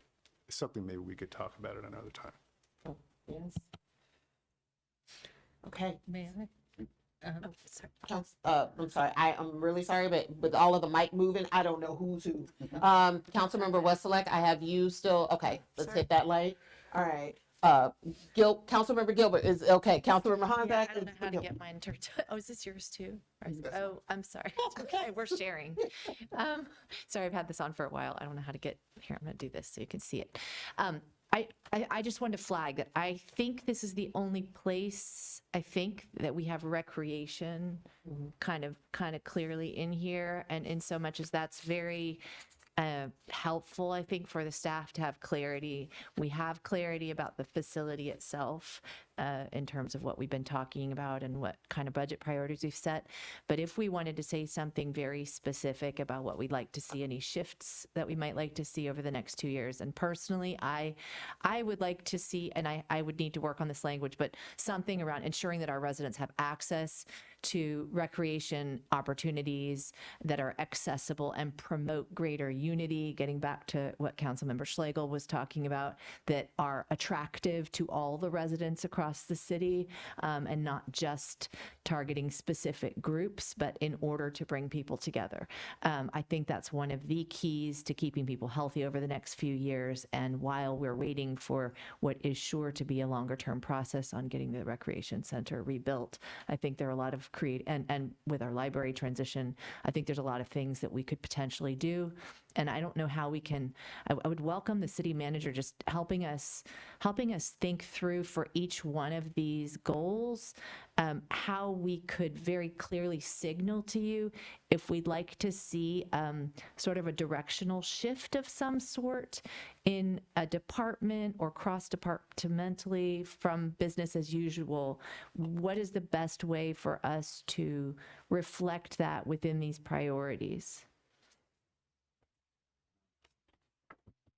Thank you. I wonder if you could clarify that just a little bit. I wasn't entirely catching the point about shift. So just for, let's take, for example, recreation. If we wanted to, and I have not discussed this with council. If the council wanted to say within our priorities something like, in addition to working on getting a new rec center, we would like to see a greater attention to outdoor recreation opportunities facilitated by the city, let's just say, then how can we flag that kind of a shift within these priorities, or is that too specific and prescriptive? Staff can certainly take direction at any time from the mayor and council if you want to get that specific within these broader priorities. My own advice would be to try and keep them more as priorities, because if we are getting ultimately, particularly if it's during the course, the resolution is approved and then, okay, we want to be very specific about something and add more specificity. I think that can come through direction to staff rather than going back and revisiting your core priorities. I mean, that would just be my suggestion. I think you can get to where you're talking about in that manner probably quicker than having to go back and reopen the priorities or build in language now that envisions that. You've always got that ability as a mayor and council to say, hey, within priority, this priority overall, here's what we'd really like to see as an objective, as an action item, and we can take that direction. Okay, so we're going to move, Councilmember DeBala. Yeah, so speaking of moving forward, so could you just tell us, so we can move a little more quickly, we want to get the ideas out now, but is there, do you want suggested language? Do you want a group document edit? Do you want a working group to take a crack at it? Thank you. How do you want to proceed? I want to first proceed through things, and All then right. we can talk about next there, steps. but there are going to be opportunities to provide words that fit the ideas that we're talking about tonight. That's all I was trying to say. All right, let's go to the So next we one. can go a little, yeah. All right. So the next is the fiscally sustainable government. The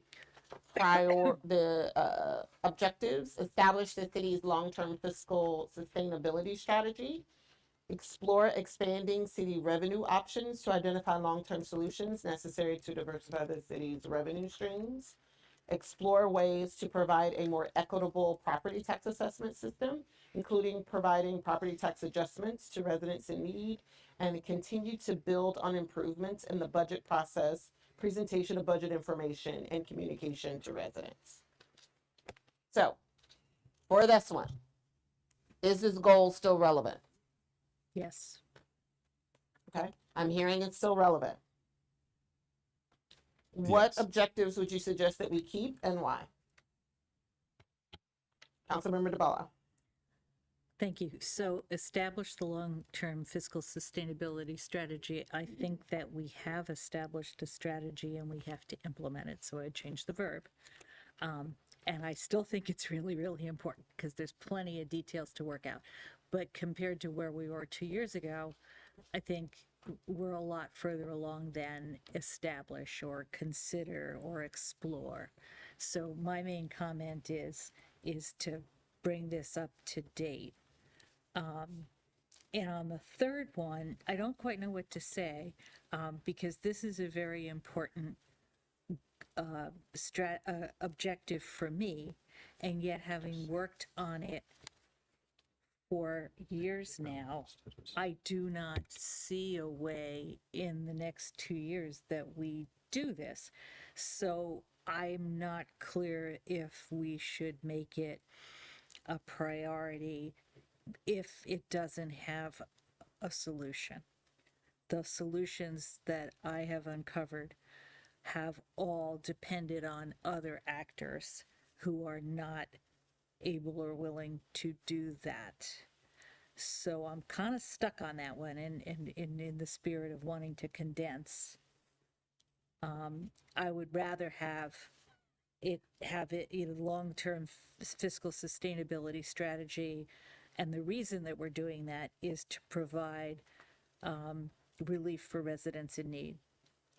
Property tax adjustments is just one way to do that. So maybe we are focused more on the residents and not on the specific method there. Just a thought. Councilmember Lamon? Point of information on that, Councilmember DeBala. I think you're alluding to the conversation that we had with the delegation Well, that'd be one thing. about the impossibility they thought of moving ahead with the state legislation that was needed to support one thing, yeah. Okay, and certainly that's sort of instructions to ourselves, really, not to the staff, right? The efforts at the legislative level, if you will. Okay. So I'm supporting your notion that listing that as a priority when it is not something that the staff can accomplish is unhelpful guidance to them, since it falls to us and our state legislators, at least with respect to the tax relief. So I would agree that could be not on the list. If I may move on to something that I think should be on the list, it's that we talk about implementing the strategy, that sounds good, and exploring revenue options, but there's no express mention here of exploring opportunities for efficiencies. And I know the staff is taking that on a day-to-day basis, looking for those things, but we've also discussed with the city manager before interests of the community in having spelling out a process by which they can have input into that. And I think having some expression of support for seeking innovative ways that could be outside the box for achieving efficiencies or improvements in achieving our goals without higher prices. One example being the effort that's been mentioned, for example, of looking into the leasing of vehicles that could have both fiscal and ecological positives to it. I'd like to see that in some way mentioned, that we're going to be looking for those efficiencies hand in hand with the community, because we've had a lot of people who said they would like to have a proactive role somehow in exploring those things.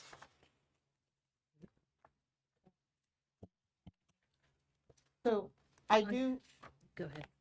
so I do want to stick with where we are.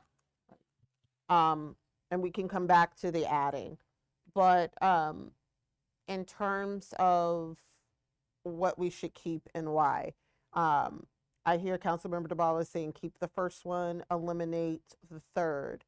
Not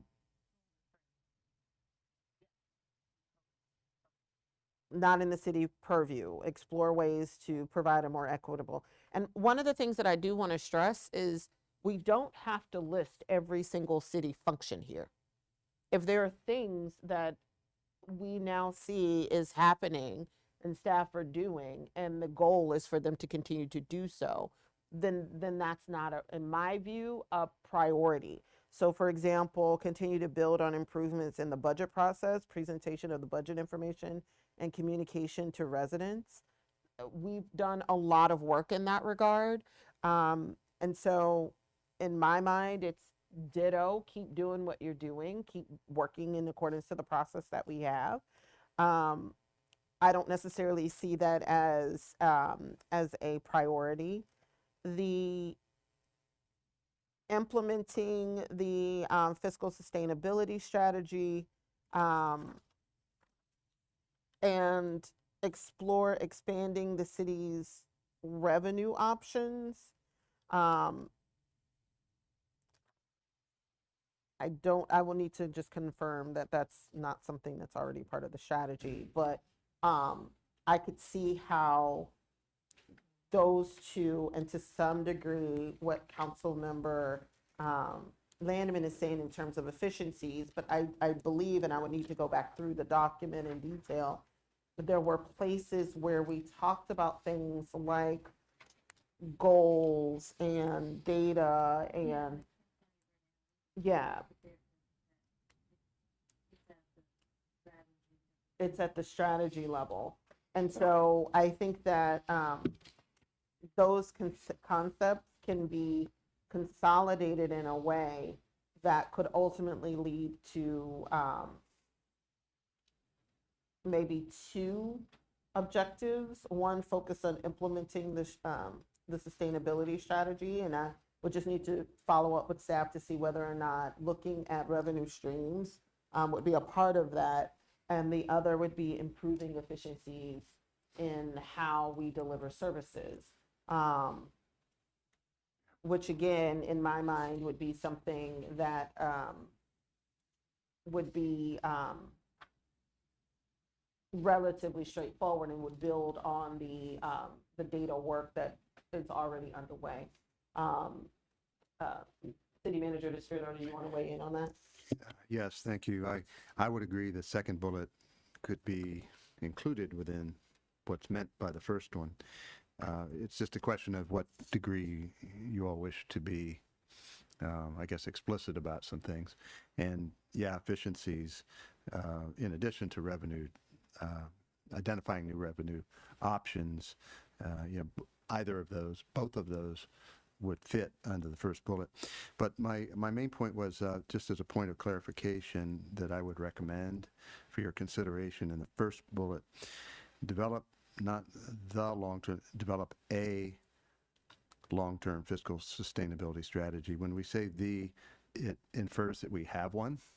There is not a formal document. I mean, we've had long-term revenue forecasts and some other studies, but I don't think there's anything we could point to that says we have, in fact, an existing long-term fiscal sustainability strategy. So develop a long-term fiscal sustainability strategy might be a little more precise, and that is something that staff is working on and will continue to work on. That's really helpful. Thank you. So we've talked a little bit about objectives to keep and why. Are there any other things that we should eliminate or things that are missing?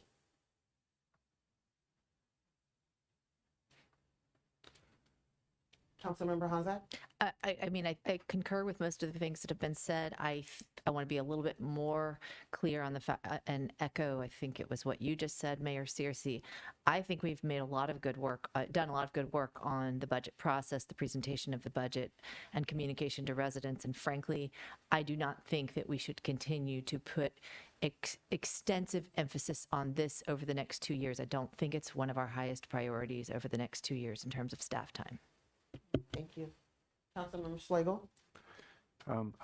I wanted to talk about the bullet point 3, and just to say that I have heard from many residents who are concerned for themselves or for neighbors or former neighbors who are house burdened.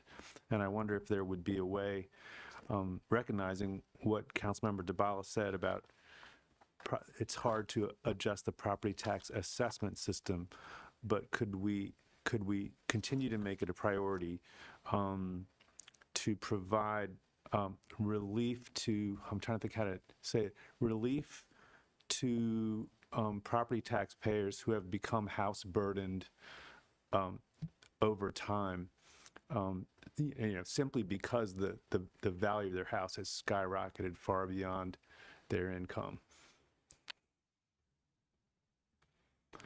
I wonder whether my colleagues would want to comment on that. My only other thing that I wanted to say was that in addition to the revenue and efficiency thing, I wonder if there would be some openness to saying, to get get an explore going on, explore how city residents could better access and benefit from county services and programs, which could take some of the strain off our budget.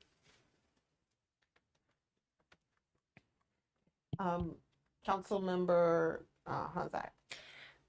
I'm going to say something that might really make people angry out in the public because it's not a nice thing to hear. We are facing the end of our ARPA funding.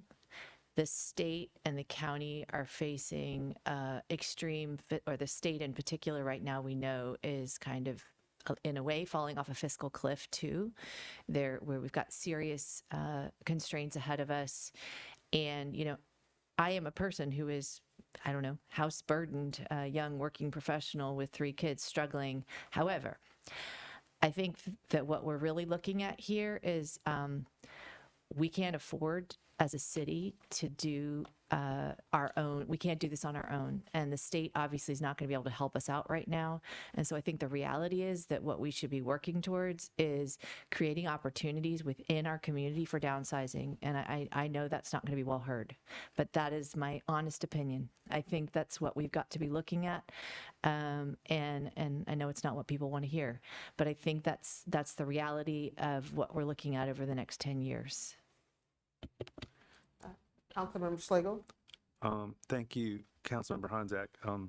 And I think maybe with that in mind, if you could say more broadly, just relieve the total cost of explore ways to relieve the total cost of housing for low and for house burdened homeowners. That could mean making it easier for them to open up accessory dwelling units. Or it could mean helping them get linked in with a downsized unit, you know. Just focusing on that, just keeping that idea in some way in mind, not necessarily saying we're going to give you money back, but we're interested in reducing the cost of you continuing to live here because it's become unaffordable for you to live here. I mean, I think one of my concerns is just the equity aspects of that, right? We live in a residentially segregated community where those who have the benefits, and we know we have restricted covenants in this city, which is limited home ownership opportunities for people of color, and we know that the vast majority of our homeowners are white and the majority of our renters are not. And so while I think it is important for us, for those individuals, and I don't like the term house poor, if you are a low income individual and you meet certain standards or certain requirements, I think that we do have some programs in the city that if you meet certain requirements, you can get a tax credit. I think that what you're describing is different from that. And so I just want to make sure that we're not talking about, trying to give or identify or asking staff to identify some way for a person who maybe they bought their home 30 years ago. It's now appraised at $1.2 million. And because of the new assessed value, they have to pay a lot more in taxes. They're a retiree, they have a bit of a nest egg, but they didn't plan on that assessment being what it is. And so if we were talking about income level requirements, that's one thing. That would include assets, which is what we had been having conversations with Delegate Charkoudian about. Or if you're talking about, and so that's one thing, but that's totally different from someone who bought their house 30 years ago. They don't have a nest egg. They are retirees. They are low income and they're facing difficulties. I think that we have something in place to try to help those individuals. I think what you're hearing from are people who maybe fall in the other category. Well, I have to push back, Mayor Searcy, because I'm hearing from people in the southern part of the city who are African-American residents who lived there long before it started gentrifying, who have been there 30, 40, 45 years and who can't pay the taxes. And I'm not saying that's everybody I'm hearing from, but we have seen so much gentrification that we sometimes forget about all the homeowners who were here before the gentrification and who we're losing them, you know? Yeah, so that's all I wanted to say. So I do just want to make sure, and I think City Manager DeSpirito, we need to make sure that folks are aware of what we already have in place. So that people are aware of that, because I do, and what I will say, what we've seen happen is a lot of times the programs that we have for certain income thresholds, when the data has to come in, people don't qualify for them. And so it doesn't mean that they're not having financial hardships. It just means that in some cases, when they're applying for things, depending on their level of assets or the amount of monies that they have, they don't qualify.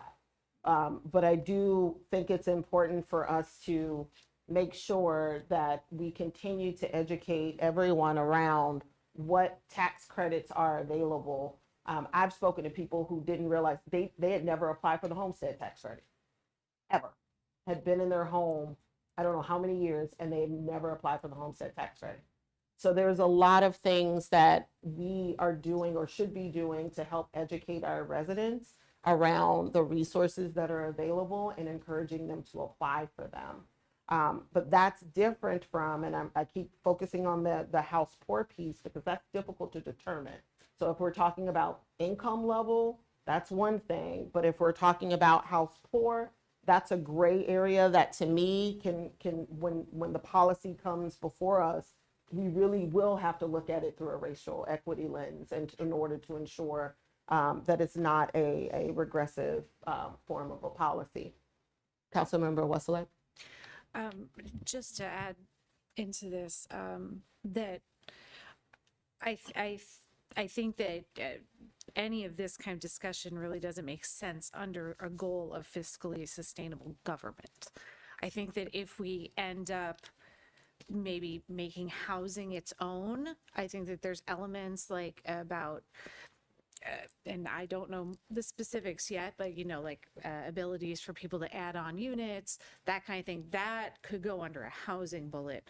But I think pretty much this whole discussion doesn't make any sense under a fiscally sustainable government bullet, in my opinion. Councilmember Lamon? I'm sympathetic to that comment very much, Councilmember Wesselette.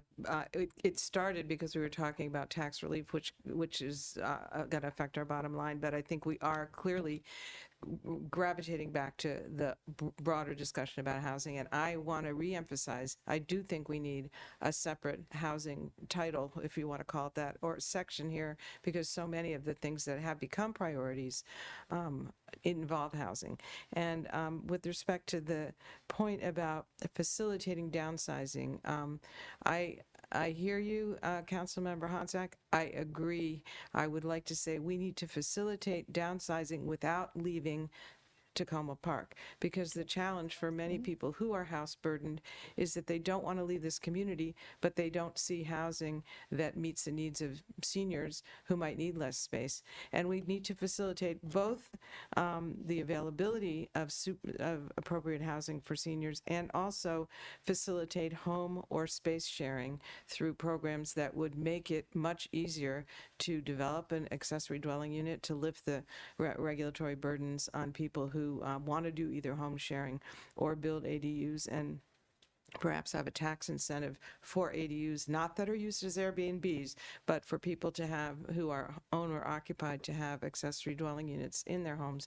And I think there's that also I would list as a priority for my ward. Ward 1 is full of people who fit the profile that you're alluding to, Councilmember Honsack, where they have more house than they can support, but they do not want to leave the community where they've been for 30, 40, 50 years, and right now, where would they go? So it's complicated, but I do think it deserves a higher, feature to be featured as a specific set of priorities for us. Thank you.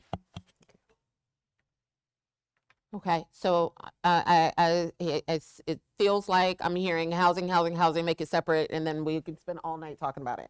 But it still sounds like for the fiscally sustainable government, We got 2. All right. So we're going to go to the next one because I want us to get to housing because it seems like that's where everybody wants to go. Madam Mayor, could I just suggest one other small change to Yes. that last bullet, just for your consideration, all of you? Please, where we talk about continue to build on improvements in the budget process, presentation of budget information, it says, and communication to residents. Would you consider saying engagement with? Oh, we cut that. Oh, that came out, That came out. We feel like you all are doing a great job. We're taking it all out. the whole bullet. I think if I may, on that point, the issue of engagement with residents around the identification of opportunities for efficiencies, et cetera, is a bit different from the things that we all agree have been largely accomplished with the other things. So Right, but there's a engaged, responsive, service-oriented government section. And so the question is that something, if we're just talking about ways to engage residents in terms of communication more globally, not necessarily or limited to the way that we talk about the budget? no, this is more specific to the budget, and I think it could easily be encompassed in the combined bullet 1 and 2 here with a reference to including in community engagement as a mechanism for doing that. So it's part of implementing the city's long-term fiscal sustainability strategy through efficiencies and revenue streams in collaboration with the community or something like that. I mean, that it could belong here because it is a change in the way we do business. It is a priority for many people to participate in. So I think community engagement, I think the city manager is supporting the concept and just want to make sure that we're making clear that it's about the budget process.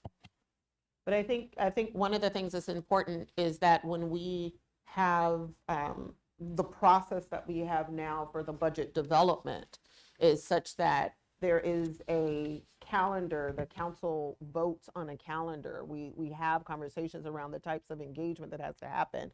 That is a new process in which the council has to vote on.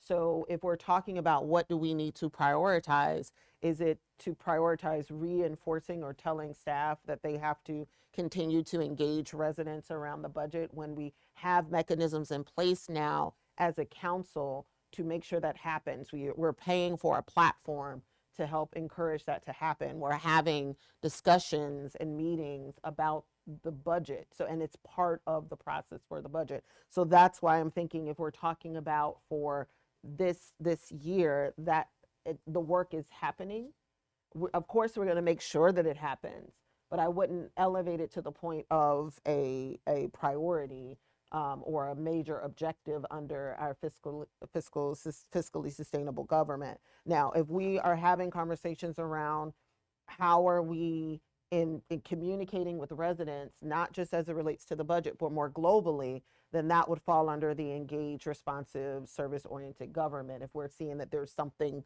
new that needs to happen in that regard. Maybe it's a case of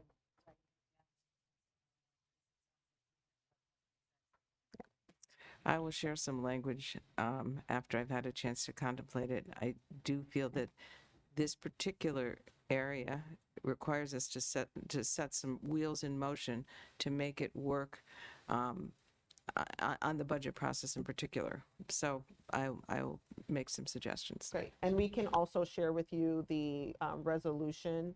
If we can just make sure that everybody has the budget calendar resolution, where the calendar also includes aspects of community engagement.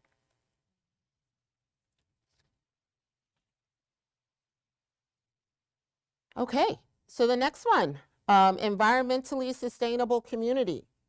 The first item, climate change mitigation, work towards net zero greenhouse gas emissions goal by 2035. Climate change resilience, improve our ability to adapt to be resilient to local impacts of climate change. And then the next is manage our community's natural resources sustainably, protect, maintain, and improve the health of our urban forests, natural resources, and water quality with emphasis on equity.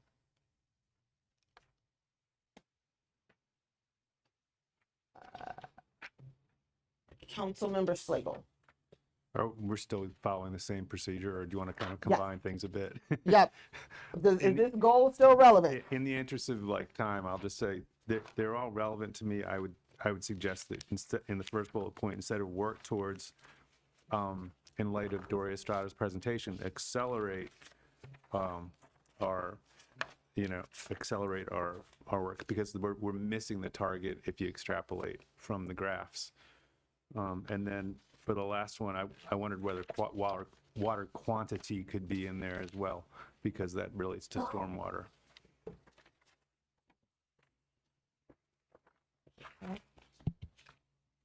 So are folks still thinking that this is a good goal for us to have? Sounds like yes. Yes. Councilmember Honzak. Yes, and I know I'm going to be a broken record, but, and Councilmember DeBala, please forgive me, but I feel very strongly that climate change resilience at this point in time belongs at the top and not mitigation at the top. We are there. I know that we have progressive ambitions and really important ambitions as a city to get to net zero greenhouse gas emissions. And while I fully support that goal, if I had to make trade-offs, right now we have got to protect our most vulnerable populations and make ourselves resilient to the already existing climate change impacts. I'm very, very concerned about that. I think it has to take precedent because it's in the immediate term, and if we had to make budgetary decisions, I think that has to come first. But that's my opinion. I just think it's important that we put that more front and center than ever before. Councilmember DeBala. So I was going to say, I think all three of these are fine. I hear what both other council members have said. And then at the beginning, when I said that there was a part of that COVID emergency responsiveness that we could incorporate, that's kind of, I'm not disagreeing that resilience is more important than ever. And this is what I was thinking of.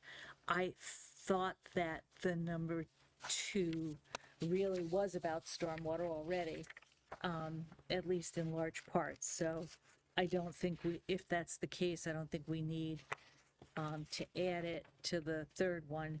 And I've always thought the third one was a little bit broad for what we can actually do, but that's a question of the strategies underneath it more than the objective itself. I mean, I will say I've always felt like the third one was really, really, really broad.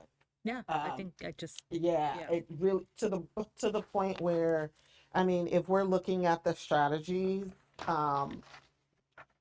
in order for you to understand what we're trying to target for these, you have to look at the strategies. Otherwise, so the work strategies in here or the strategies that we have for the tree canopy, etc. the strategies that are in here. So even if it is, even if we could be a little clearer in terms of, like, if the first one really is just about continuing to implement the climate emergency response framework. And maybe accelerating. Yeah. But that's what it was, right? And then the second was more about the stormwater resilience study, which is now is that like also the life. Mhm. Yeah. And then the last one was about our tree canopy plan, like our urban forestry plan. Right, which we've done. So I think so if we're looking at how we want to tweak these, I think that the goal is appropriate. I just think that the objectives for these, we could be a little bit more specific in them, which would eliminate the need for so much language around the strategies underneath. Okay, we should look at that. I can look at that. I can look at that with Roger. So I do want to ask, like, is there anything that's missing for this one?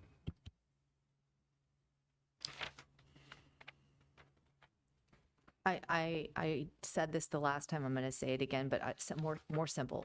I would add to the climate change resilience, just to be very explicit here, where it says, be resilient to local impacts of climate change and limit climate impacts on our most vulnerable populations, so that no one can infer that we're primarily talking about one thing or another, because that is what I am thinking about. I mean, my sentiment may not be shared, but that is my really big concern here.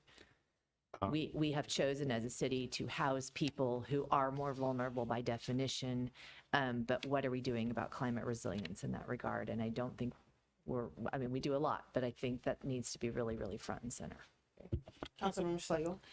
I just wanted to make sure you understood, Councilmember Hanzak, that I agree. The last one, even if it comes out, that the emphasis on equity, what you just said, adding that to number 2, especially our most vulnerable populations, I think that's super important. The only reason why I would want to keep mitigation in there is because the most vulnerable populations are all over the world right now, you know, and we have to do I feel so strongly, we have to do our small part. People are crying out for people in developed nations to drastically cut their emissions. So we have to do both, you know. Yeah, that's my feeling. I just want to add in 2 years. I want to add in 2 years. In 2 years. What are we trying to get staff to push in 2 years? And in 2 years. All right. And I'm sorry to be so pushy on this, but in 2 years, we can see people in our community die from heat stroke in 2 years. And we have shown this in our climate study that was commissioned by the consultants that the city hired. And while we are doing building improvements and whatnot, we do not have adequate infrastructure to protect people from heat stroke right now based on our current way of operating. We have had electrical outages. We have people who are sitting in their buildings not able to get down. What are we doing about these things? These are immediate. Within the next 2 years, we could see people die.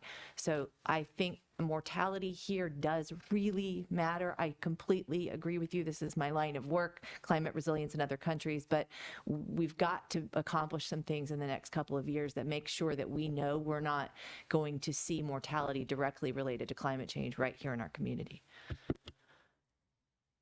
Thank you, Councilmember Hanzak. Councilmember Landman. Following up on your comments, Councilmember Hanzak, when you asked, Madam Mayor, is there anything missing? When we look at the sustainability materials that we got in the study from our sustainability manager, 2 principal sources of emissions, buildings and vehicles.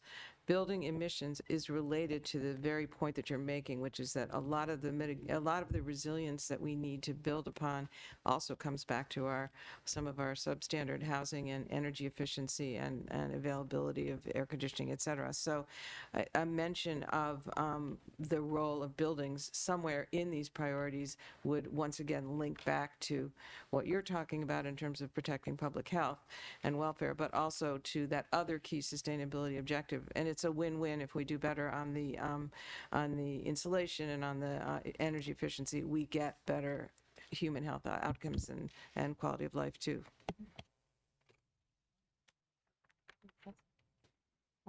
Councilmember Schlegel. Councilmember Hanzak, thank you for what you shared, and I wonder whether, just like, to be clear, in 2 years we want to ensure that mortality risk from heat, you know, like extreme events, is eliminated in Tacoma Park. Like, we could say it as directly as that, you know. And thank you for emphasizing the issue of heat stroke and extreme heat events. I don't think it has a perfect solution. I think that, eliminate is a big word, but we can substantially mitigate. And I think I'm eager to engage with our newer emergency preparedness coordinator. We did a lot of good internal work. I think, and he may have already actually made some progress on that, as may have done our emergency preparedness committee. So, you know, if that's an area of interest. Anyway, I'll leave it at that. Thank you. Thank you. Okay, so all right, we talked about what's missing, which is more just really trying to fine tune the objectives. And so name one thing that you would like to see the city complete in 2 years related to this goal.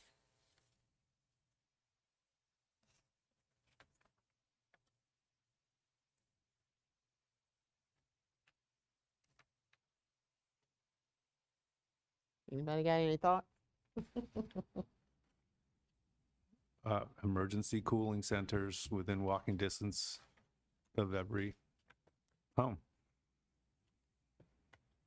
Or something broader, ensure that mortality risks in our community over the next 2 years related to our highest vulnerabilities to climate change are mitigated, something, more general. And that may or may not involve cooling centers. And I want to make sure that folks, so right now, what we have in the city, and I see our city manager, because I feel like we're going in a direction that maybe is outside of the constraints of the city. So, Well, it's just what was said was important, but it's more of a goal than an action step, a discrete action. I mean, the goal's totally worthy, totally understand your point. But I believe, Madam Mayor, what you're asking for is when we say one thing we'd like to complete in 2 years, it's a discrete project or action as opposed to a goal. as opposed to a goal. So for example, right now we have, there are instances where we open the municipal building, right? In cases where maybe water is out in a neighboring building or there's some issues with electricity.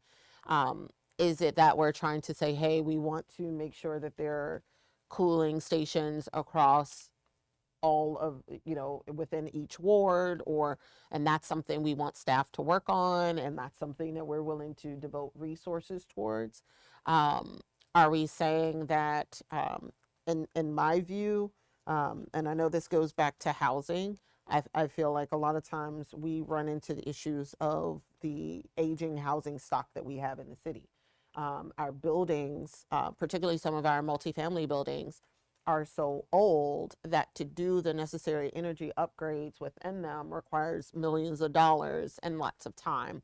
So how can we make sure that we're doing our due diligence to make sure that we're working towards all of our multifamily buildings in the city being LEED X, right? And so how are we building those connections? I think that when we're talking about the sustain, and that's why we have the grant programs that we do. That's why we have the energy efficiency upgrade grants that we have. That's why we invested money, our ARPA dollars, and have been requesting state dollars to make sure that we're making inroads in those multifamily buildings that are facing these kinds of difficulties.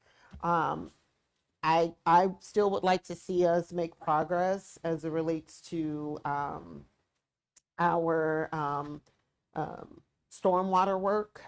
We've recently received a presentation about the LIDEC and all of the different potential projects. I would like to see us really take some inroads in actually implementing those recommendations from that study, and then perhaps being able to redo a study in a few years to see how making some of those adjustments has addressed some stormwater issues on private property. I would like to have a look at whether or not, like, how far are we advancing in terms of our 2020 climate emergency framework. We're doing a lot of work, but I really would be interested in really realistically, are we gonna hit that 2035 goal, or is that just aspirational? So what are some of the things that we're doing? How far have we progressed, and what are some things left that we need to do?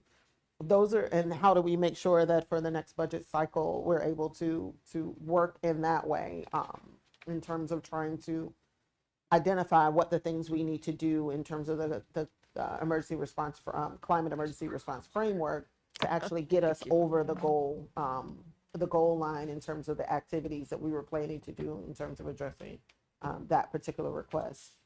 So I think that there are some things that we could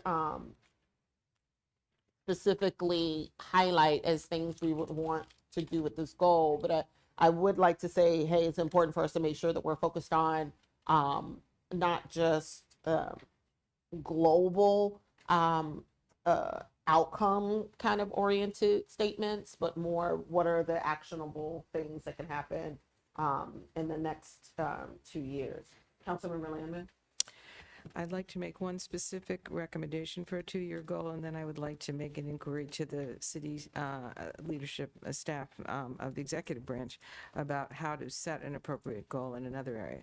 I'd like to recommend as a 2-year goal that we reverse the decline in the urban tree canopy that we've experienced over the past couple of years to reach parity and to have a 1 or 2% increase in the tree cover canopy by the end of 2 years. And I know that the existing strategy focuses on this with an equity lens, recommending areas of the city to focus upon, and I think that's right. But I'd like to see a specific goal of no net loss and perhaps 1 or 2% gain in the next 2 years.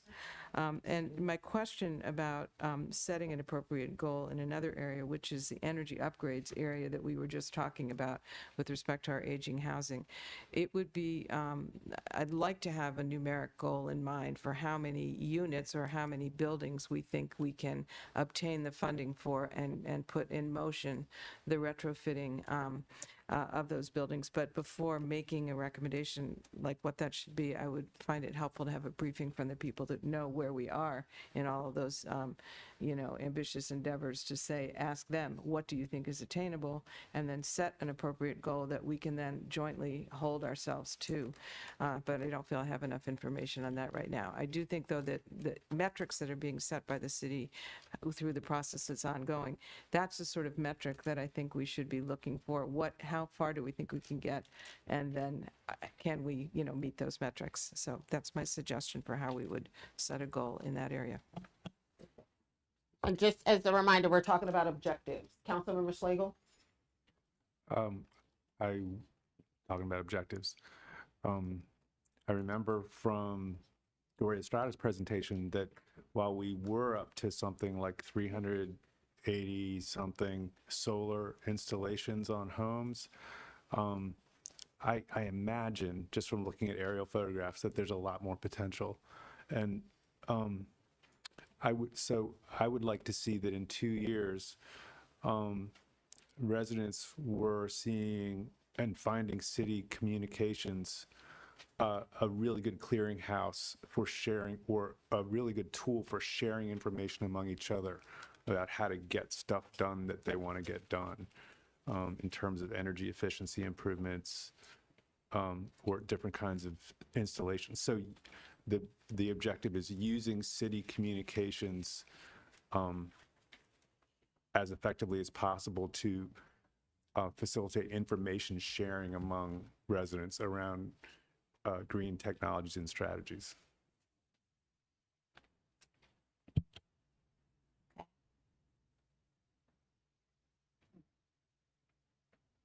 Okay. All right. Councilmember Gilbert or Hanzar? You also, okay. By the same token, I'm sorry I keep speaking about this, but I really think we have chosen as a city to house vulnerable peoples with great intention.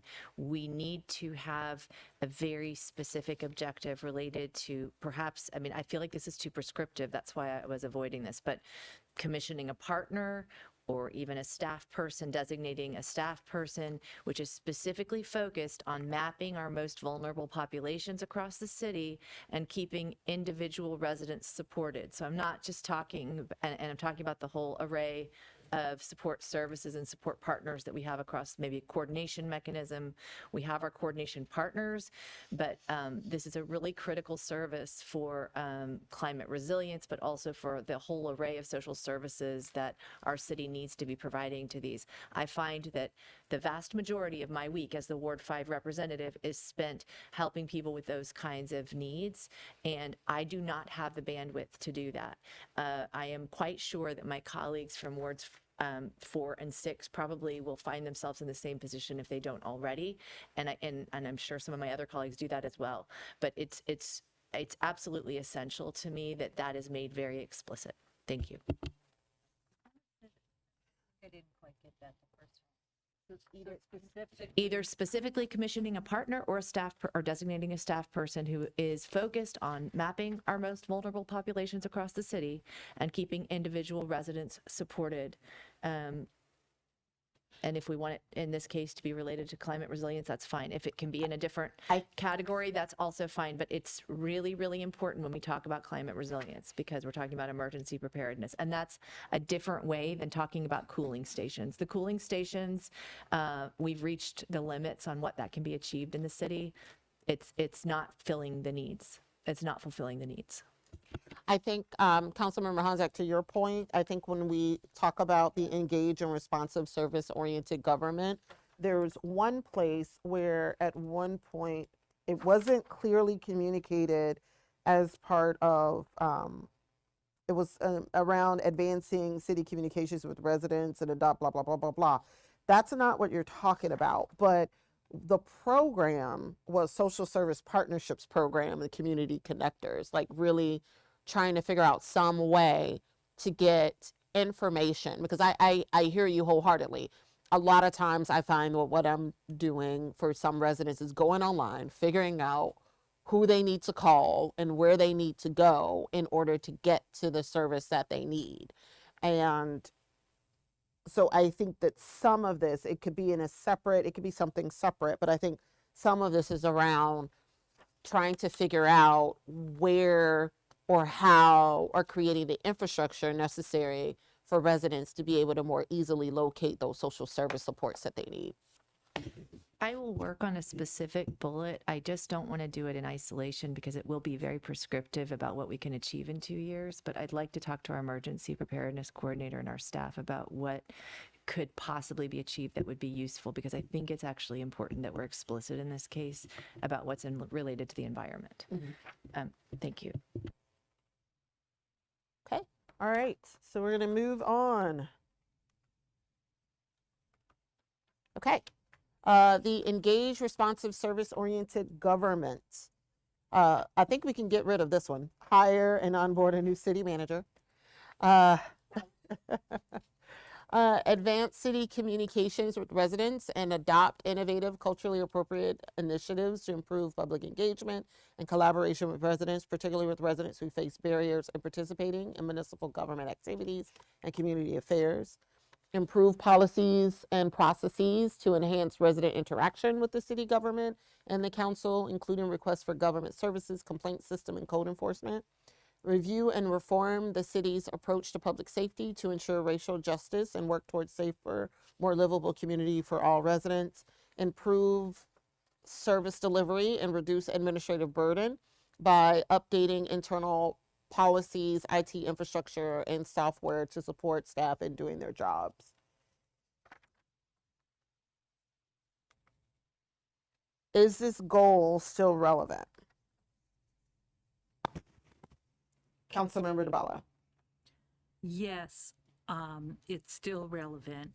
It kind of misses the mark in terms of not only communicating and interacting, but engagement and empowerment of residents. And I'm not sure at this hour quite how to put it. But if, for example, if by public safety we mean policing, is there anything specific on that bullet that we really need to be focusing on in these 2 years, or can we use that spot to talk about not just communications but empowerment and engagement? And I'll provide words, or maybe somebody else has words, but I feel like there's a piece missing here. I feel like, candidly, that this to some degree became a catch-all for all things that related to city functions that we wanted to address. And I agree with you, Councilmember DeBala. The public safety was included because and these are some things that we just need to do. So it doesn't necessarily mean that it needs to be a priority. I could actually flag these as items we need to include as part of maybe some upcoming agendas. So updating the council resolution, establishing goals and priorities for the Tacoma Park Police Department. That's something we can do. The council can do. The staff is continuing to implement the changes from the Reimagining Public Safety Task Force. But when we had the conversation about committees, that's to me something even broader. Like, we need to just make sure that we're following up on the status of all of the various committees that made or task force that made recommendations, and get an update in terms of where we are.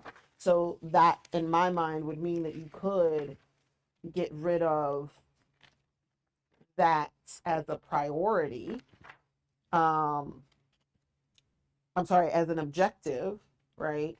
And it would create a little bit more space. And I think if we go back to the list, so that would be We're getting rid of bullet 1 and bullet 1, 2, 3, 4. So then you're looking at advancing city communications with residents, improve policies and procedures to enhance resident interaction, and then improve service delivery and reduce administrative burden by updating internal policies, IT infrastructure software. So the last one is very important, and we've made progress on it. We are not done, and I would look to the city manager to say, what should that last one, which seems a little bit like a cat instead of all the others are dogs. I'm sorry, what was your comment? No, what would you say on that last one? I would say that's part of our ongoing job. We do, the organization does this every year with council support through appropriations and otherwise other types of support to improve service delivery. It's ongoing, reduce administrative burden by. So it's the internal policy. It's not even necessarily administrative burden. It's maybe reducing inefficiencies by update Maybe this is where it goes. you know, and improve in their qualitative improvements. When you improve internal policies, oftentimes that's addressing, say, equity issues, and that's not necessarily reducing an administrative burden. That's facilitating an administrative goal. But administrative burden might not be the right words, but updating internal policies, ongoing. It's been done, is being done, and will continue to be done. IT infrastructure and software support, well, there's requests in every fiscal year budget. Mayor and council have been great in supporting IT with ongoing appropriate upgrades to IT infrastructure and software that will continue, particularly as that area evolves quickly in the world. It's a statement of support. Yeah, so but I it's think that in necessary. this case, what was meant is in the strategies. Right. So allocate and identify resources required to update city systems, support purchase of tools to facilitate cross-departmental collaboration. That was, hey, we wanted to make sure, and we had put ARPA dollars to create the systems necessary to do things like budgeting or, you know, those kinds of those HR systems.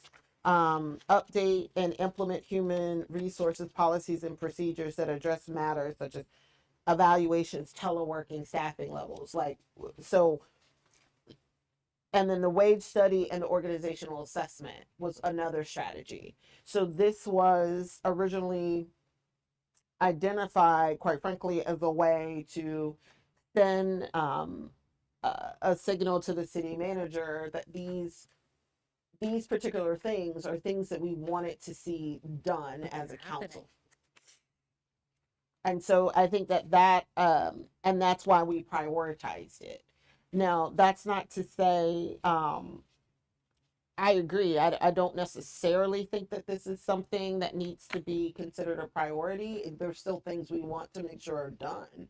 But given the work that's already happened, in terms of things like follow-up on the wage study and like the follow-up that's already happening, this may not be necessary, but it would be helpful, once you all have some time and not at 10:30, to take a look at that, because I think that that's something that is ripe for us to get rid of from the perspective of making it a 2-year priority, not from the perspective of we don't want to see the work complete, if that makes sense. Yeah, that's what I was getting at.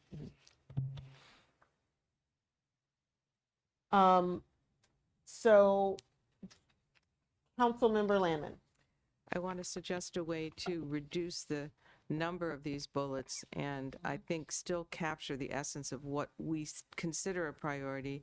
I think a lot of progress has definitely been made in the recent past, but we want to keep a weather eye on continuous progress. So, and I think this would apply to bullets 2, 3, and 4. Continue to enhance the quality of resident interactions with city government, both for service delivery and for policy engagement, for empowerment of our residents or something like that. Because what we're after is that all of these different city vehicles for action, be the communications, the IT, the staff interactions, which are super important when they make a phone call or get an email, all of those things are encompassed by what I just said, but are less, kind of like nitpickily specific to different programs. Mm-hmm.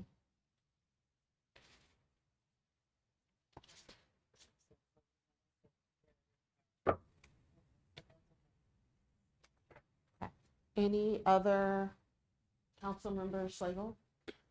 Yeah, I wanted to ask, related to what Councilmember Landman said, I don't know how, maybe the manager and the deputy manager could speak to this, but I get a sense that and I heard from one departing staff member, concerns about their workflow being so unpredictable because of residents engaging. And I want to make sure that, like, when we're talking about residents can contact and engage, I want to make sure that's equitable and that the boundaries are clear. I don't know how to get that language in there, but do you get the sense of that? Like, it's equitable, so it's not a certain subset of the population that is almost sometimes trying to manage staff's time or derailing them from the needs of more vulnerable residents.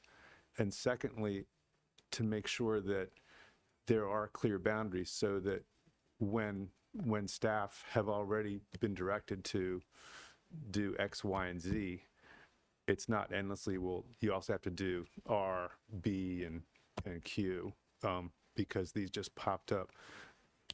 I don't know. I don't know how big of an issue that is, but I wanted to make sure that was brought up.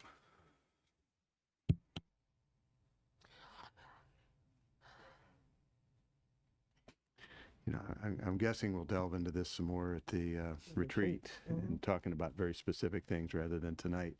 I appreciate where you're coming from. I think it's situational. I mean, workflow and local government's anything but even. It's going to ebb and flow and spike and drop, and that's just part of the landscape. But I also, we want to be sensitive towards equity. We, larger goals that have been discussed already is about outreach and engagement, so that populations, residents who have not as traditionally contacted us or engaged with us should be, we work towards encouraging them to do so. For those that are frequently in contact with us, that's their right. We're here to serve. But that's something that staff and really even the mayor and council don't really, control. But being administratively prepared to handle requests and community needs as they arise is our responsibility. So how we manage that workflow is something I think we can delve into in more detail. And, protocols and guardrails and stuff like that. I think we can get into that at a time when we have time. Uh-oh. Okay. All right. I gotta keep tucking into my shoulder. I think thank you, Councilmember Schlegel, for bringing that up. I think it will be something that we will discuss as part of the retreat.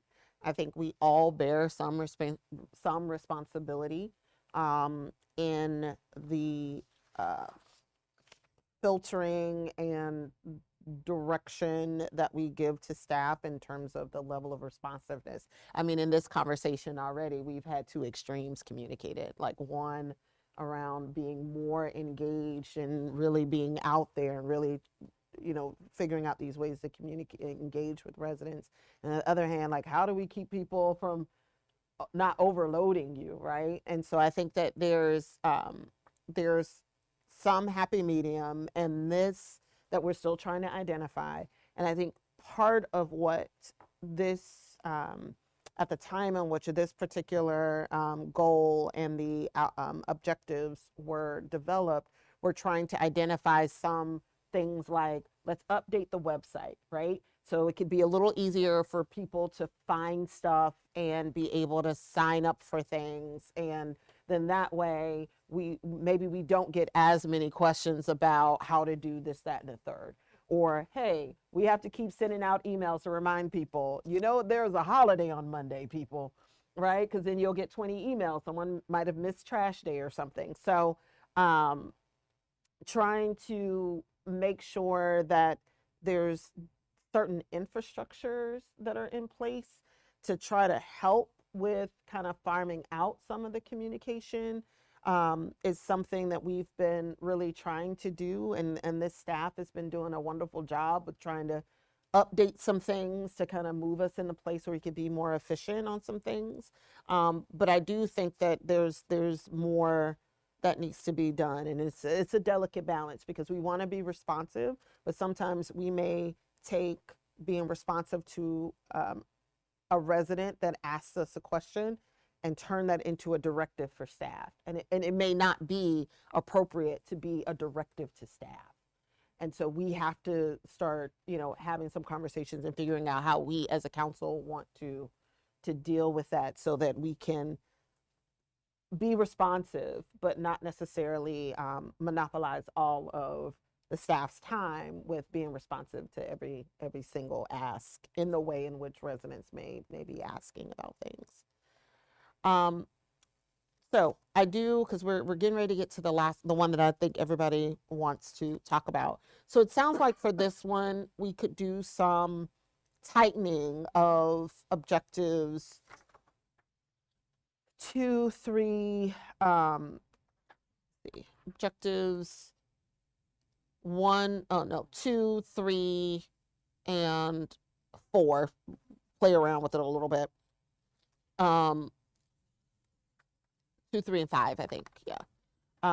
2, 3, 5, and we'll work in that efficiency stuff to figure out the right place to put it. But it sounds like for the most part, for engaged, it really is still about communications and making sure that we're able to have the policies and processes in place to improve resident interactions with our government. Okay. Mayor, Yeah.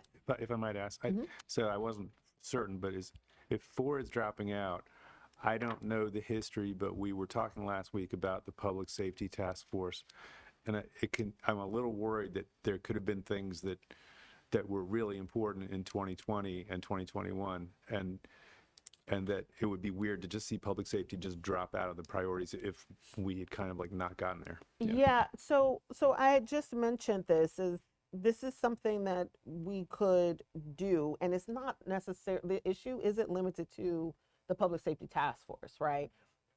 We've heard from like the Complete Safe Streets Committee, the Sustainable Banking Task Force, basically We have a lot of reports that different committees and task force have worked on. Our staff has been doing work on those things, but we just haven't come full circle to communicate what we've done on those items. So I could see that. Does that necessarily mean that we need to keep this as a objective as part of our priorities? I would say maybe not. If we wanted to, if that's something that we could flag for, hey, let's make sure that over the course of this year, we have the chief and others come back and then present to us where we are in terms of implementing recommendations from some of these various committees. And I think that that was something that was mentioned when we were talking about the working group on committees. How do we figure out what items that committees have done that we need to bring back in full circle to kind of close the loop? So I see this as broader than just the reimagining public safety. I see this as we have a lot of committees that have done reports that we haven't necessarily closed the loop on. All right, I am going to still ask folks, name the one thing you would like to see the city complete in 2 years on this goal.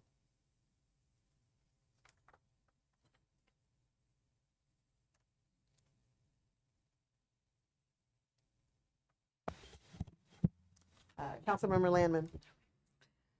In 2 years, we will have a functioning task force on city budget that is working seamlessly with the staff to make recommendations based on their areas of expertise and requests from this council for recommendations for ways the city can innovate in the budgetary space.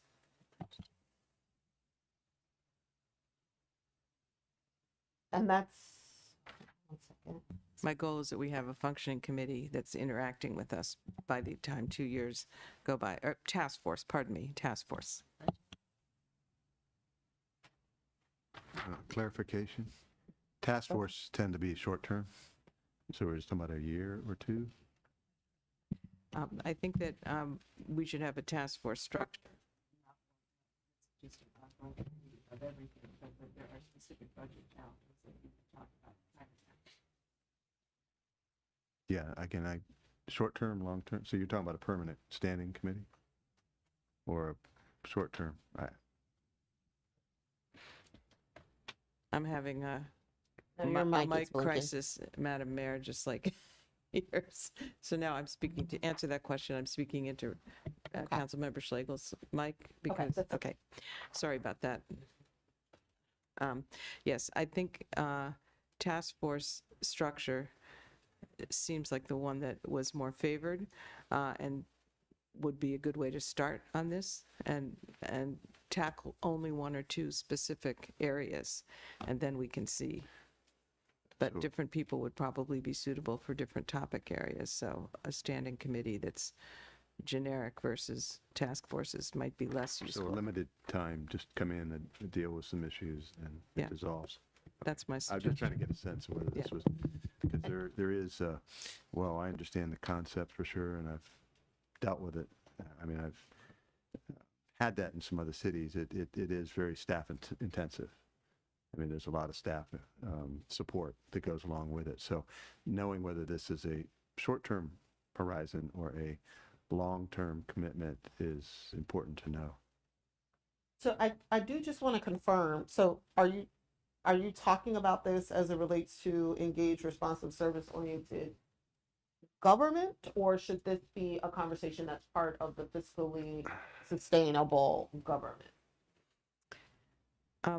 Earlier, we talked about where this belonged, and you said it should go under engaged, or under this bullet rather than the budget, the fiscal sustainability budget. And I'm sensitive to the fact that you were just earlier talking about how this is the chapeau under which we would talk about interactions related to the work of the committees and the Committee on Committees and what we want to do with recommendations from other committees and task forces that have gone before. So since a priority that I have heard from my ward has to do with making effective use of expertise on different specific budget areas, this seemed like the right place to discuss a priority of having a task force that can tackle those budget matters Okay. I just of interaction with residents. Okay, I just want to make sure that I'm clear. So what was discussed previously was communication to residents as it relates to the budget process. And that's why I said, hey, let's talk about it when we're talking about the engaged, responsive, service-oriented government, because there's language around advancing city communications with residents, but not necessarily a council committee specifically for budgeting. So I would suggest this, because I am hesitant to list a priority.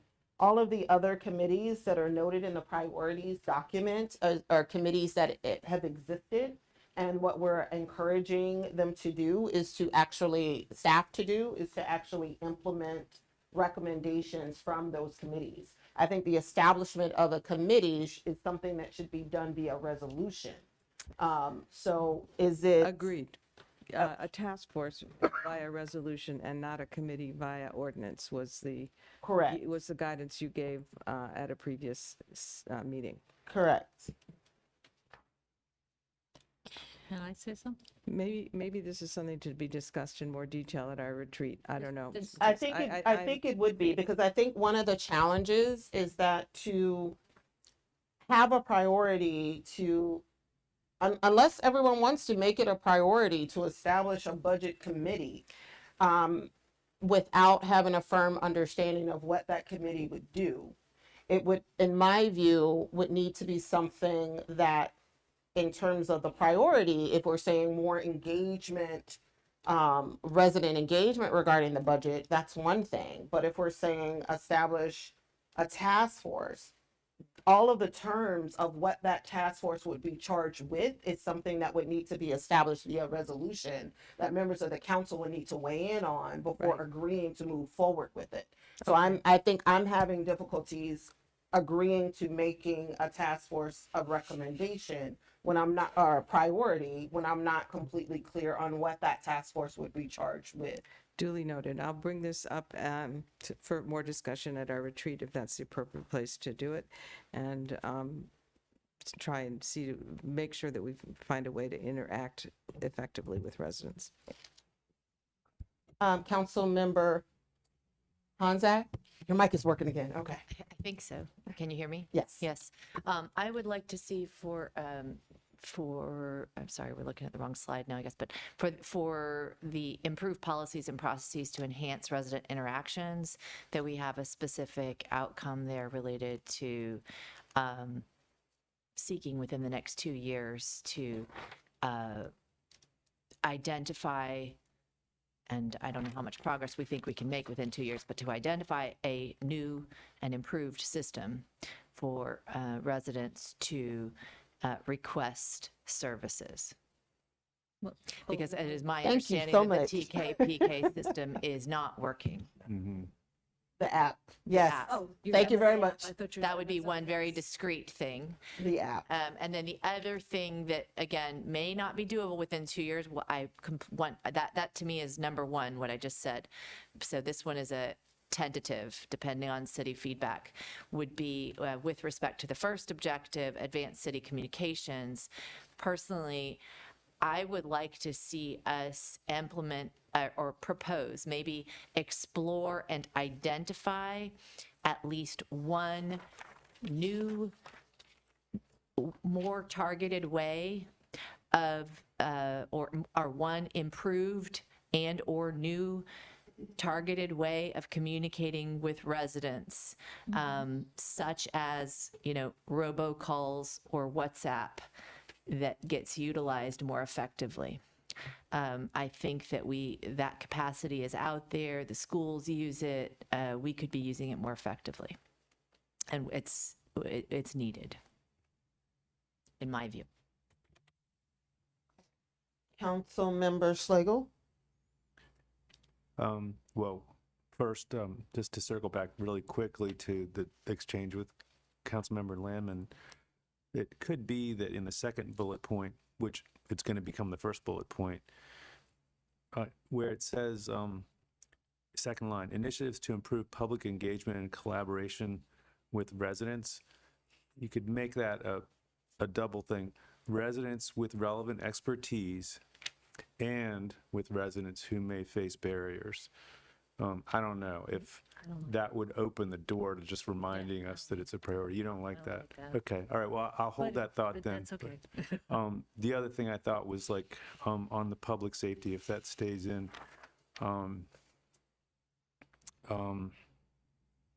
this is minor, but in 2 years, I'd like to see our police better able to respond to individuals on scooters and motorcycles.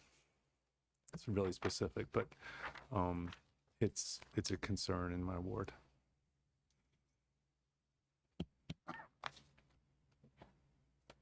Councilmember DeBala, if you'd like to explain why you don't like that, that would be really helpful. Yeah. My turn. Councilmember DeBala, go right ahead. So I was going to return to the thought about empowerment and engagement, which is, as you just pointed out, part of number one, and I think needs to be broken out as a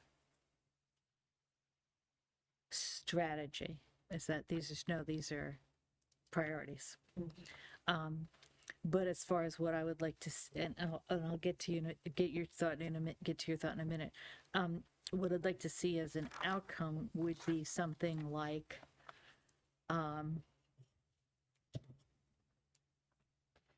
what Councilmember Honzek said,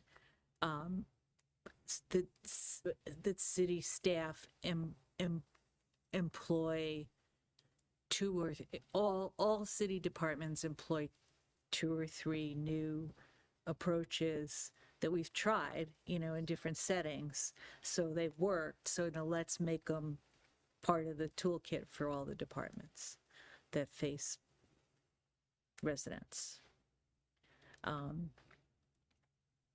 So I can get more specific about that, but I think you get the idea. Could you clarify just a little bit more? Maybe You're not. talking about what departments have developed you're So suggesting departments have developed their own. So, for example, HCD has experimented with a number of ways to target residents in outreach for. So you're talking about projects. outreach. Well, some of it's outreach, some of it's techniques. engagement, some of it's two-way. Yeah.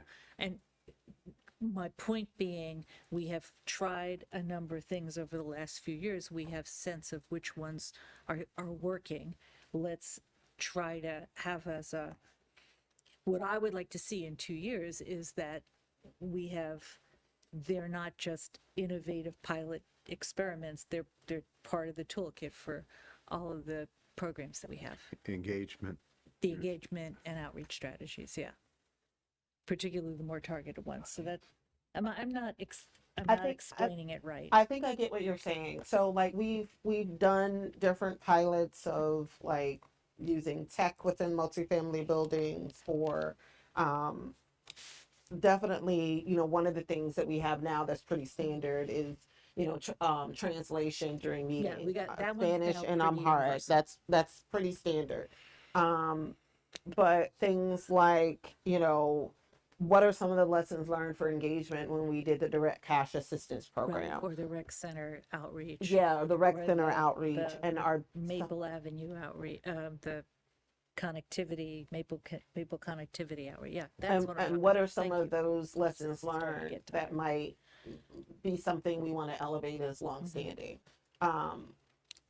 So I think I get what you're saying, and it kind of goes in the same Yeah, it vein, does. and it's to some degree leveraging lessons learned from prior work to identify incorporate it. and implement novel approaches to engaging residents.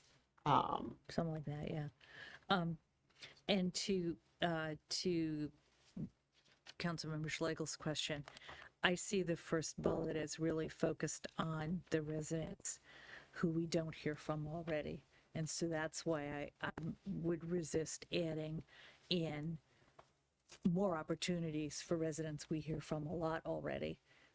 Not that I oppose the idea, I just don't think it fits there. Oh, yes, when I said relevant expertise, I meant it could be someone has relevant expertise on what it's like to live in an apartment that's ground level that gets flooded, Okay. you know? Well, that So, helps. you know, I'm Thank just trying you. to That think really- like yeah. people with expertise or knowledge or experience. I didn't mean people with like professional degrees, that kind of thing. I Yeah. took it wrong. Okay, I yeah. took it to mean Okay. people with professional degrees, okay. as opposed to people with a certain experience. Okay. All right, that's it. Okay, so let's get to the main event. This one is short, but man, is it packed. Community development for an improved, equitable quality of life. The first, ensure that a range of safe, high-quality, affordable, green, and energy-efficient housing options are equitably available in neighborhoods throughout the community. In 2 years. Improve transportation planning, design, and implementation to create a safer, more environmentally sustainable, and more racially and economically equitable community for all residents, including pedestrians, cyclists, and vehicle occupants. We were being very creative there. Plan and prepare for development in the city and region while maintaining special character and economic and racial diversity of Tacoma Park. I have, may I ask Go a right question ahead. about the goals? So goal 4 is about responsive and service-oriented government, and goal 5, another way of looking at it is the same thing, but in housing, transportation, and development. So is there some way to lift out housing and then put the engaged, responsive, service-oriented, the ones that are left, put them in other places? And so we have room for a housing goal. So we still have 5, not 6.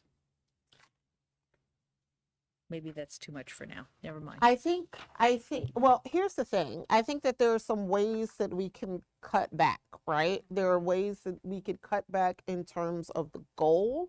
We can cut back in terms of the number of goals. Right now we have 5. We could cut back in terms of the number of objectives that we have for each of these goals.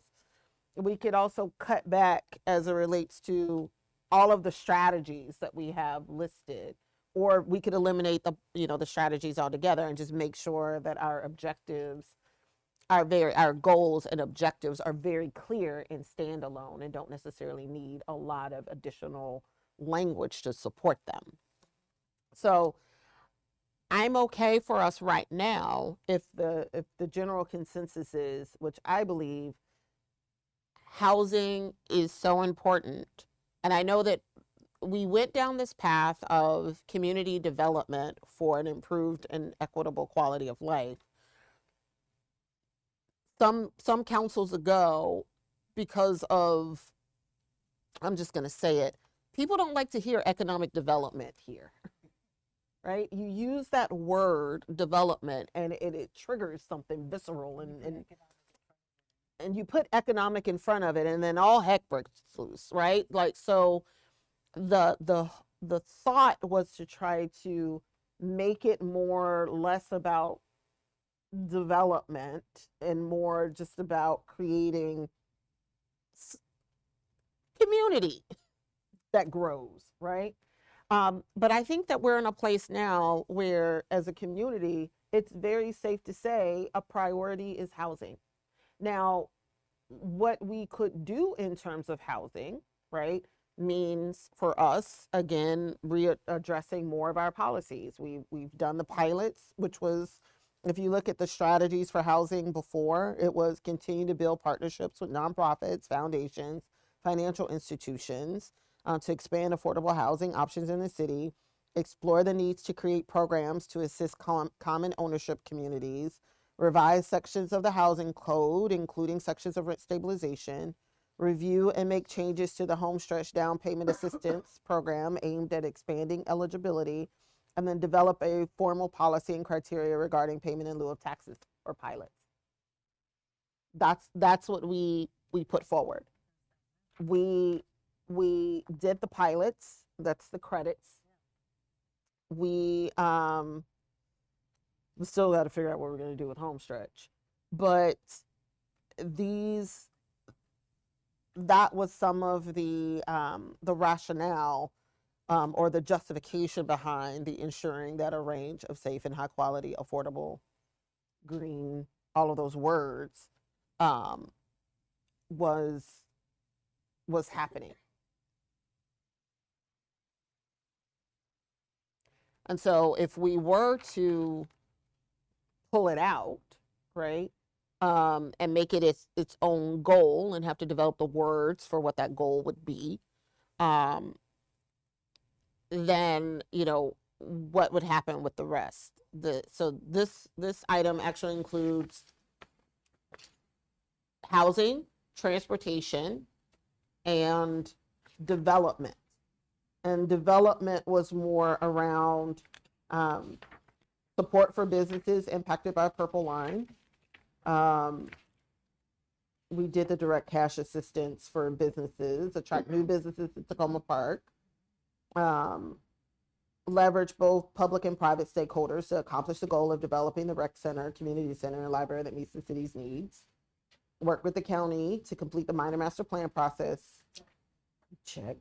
Coordinate with the county on planning, zoning, and development issues affecting the city.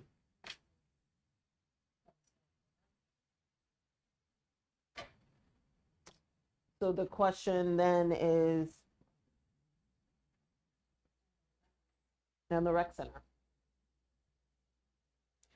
So we got a lot of stuff done in 2 years. So, or staff helped us get a lot of stuff done. So I think that's the piece, right? So we could keep it together under this umbrella of community development, or we can try to parse them out separately to give them more prominence, but just know that the amount of content that would be underneath wouldn't be as extensive, and maybe that's a good thing. We don't need a whole bunch of stuff. So is this goal still relevant? Councilmember Honzak. I think it's got so much in it. However, we can only do so much in 2 years. And we did some big things on housing in the last 2 years. So, I mean, maybe it's okay for this to all be under one bullet. That's one thought. Mm-hmm. Personally, I'd put the emphasis right now on the economic development and all the things that go with that. I mean, hopefully we're going to see a proposal for like the hospital site that's going to take a massive amount of bandwidth. We've got the library construction being finished. We've got some other big infrastructure projects. I mean, I just think we're being very overambitious to try to do a lot more under this priority than where we're already at. Mm-hmm. Thank you, Councilmember Honzak. Councilmember Schlegel. I think that the second bullet could go over into part 3 with the environment and replace the last one. And since we were talking about taking that one out, because we did talk about it as a budget priority, and certainly a lot of people are talking about cut through traffic, as well as safety at intersections and things like that. So it seems like, you know, you can call all of the things in that bullet transportation, but you can also call them environment, because, you know, it could include any number of pre-strategies, like if we, if we are looking towards growth, possible like pilots of a shuttle or something like that, just on occasion. But I'm just trying to say that I think the other two have to do with neighborhoods, like really like great neighborhoods, and that could include housing of diverse kinds that keep people from being displaced, and also great neighborhoods in terms of like the 15-minute city concept where you can walk to great stuff and maybe even walk to your job.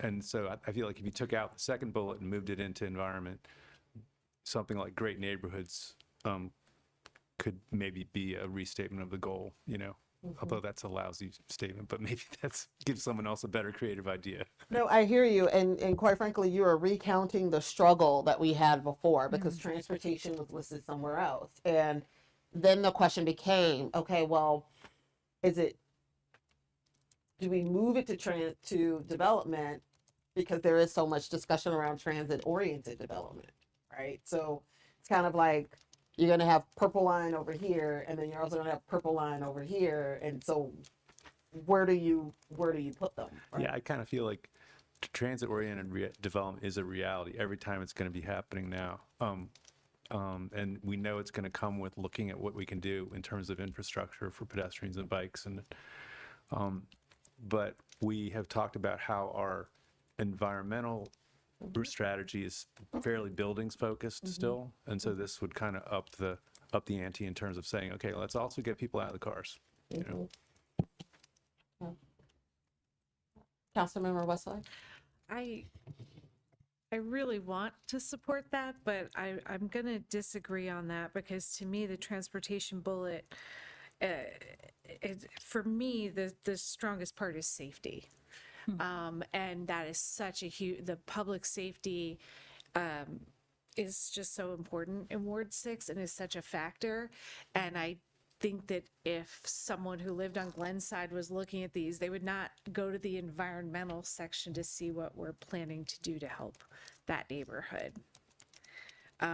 Similarly, I wasn't sure if the third bullet for economic development, if we wanted to move things, could make sense under the fiscally sustainable government. Just throwing that out there. Which one? The third bullet related to economic development. The economic development. Wondering if that, if we wanted to move things around, if it could go to fiscally sustainable government, given that we have a bullet about diversifying revenues, that sort of thing. But I'm also fine with leaving it here. Madam Mayor, could I ask for a clarification? Sure. When it was first devised, this bullet 3, the plan and prepare for development, was that more along the lines of A,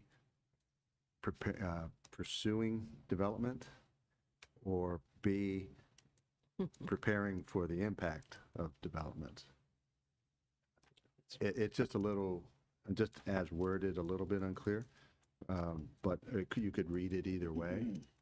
Well, I feel like it was both, right? It was designed to be both, right? Because some of the pieces required us to actually do some or try to get some planning in place, right? So if you think about the rec center, trying to get funding for, design work. So it was pursuing some forms of development. Pursuing some forms. Yeah. We put the RFP out, right? There were more around trying to pursue development, and then there were others that were more geared towards preparation. So,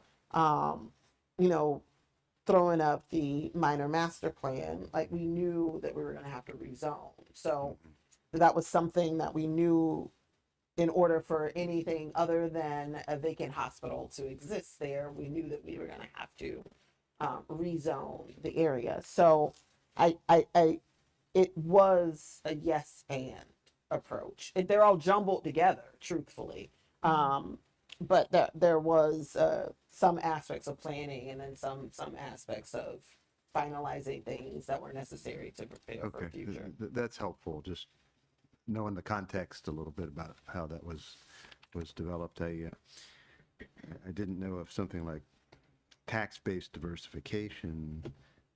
I know that goes a little bit to what we had in the financial section, but if we're talking about, if there's any concern about just throwing development in there, it's in large part for,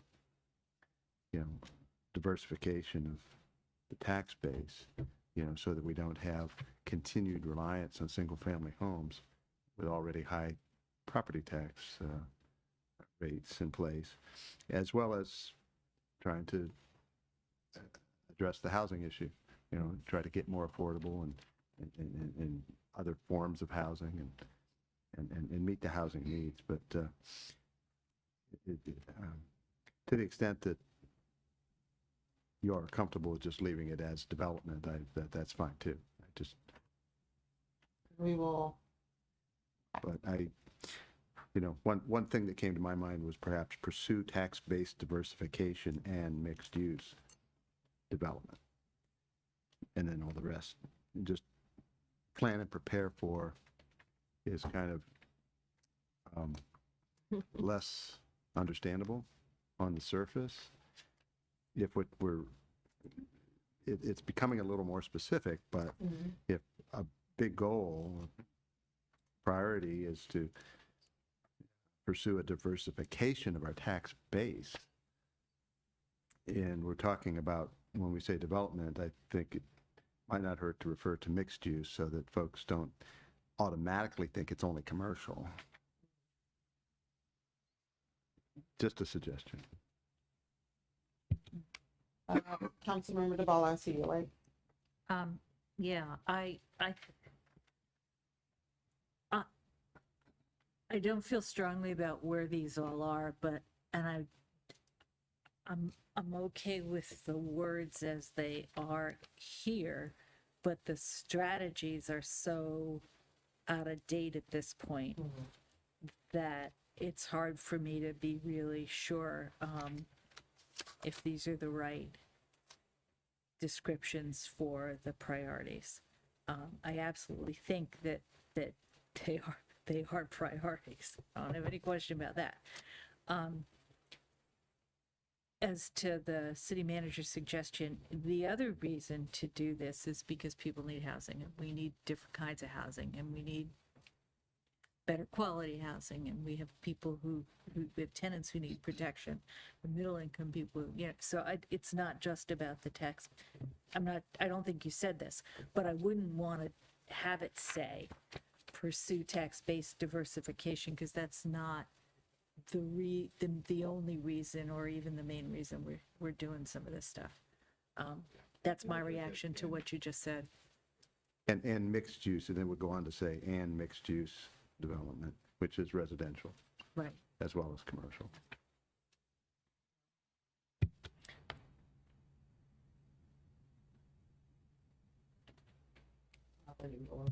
Fresh our mind. Councilmember Landman? Our city department is called Housing and Community Development, and I think the two go hand in hand. And I think that since there are a number of things in here about housing, that adding the word housing to the title, consistent with the name of our city department, would make a lot of sense, and it would make this emphasis without, majorly transmogrifying the whole document. And I agree, Councilmember DeBala, that a lot of these strategies are either overtaken by events or are perhaps no longer the top priorities because they've been accomplished. And so, but I don't necessarily think that works against us, because it would enable the city staff to focus more on other specific ones. Right, on the next steps. And I do think, though, that there's a lot of language in here about attracting new businesses, which I have nothing against.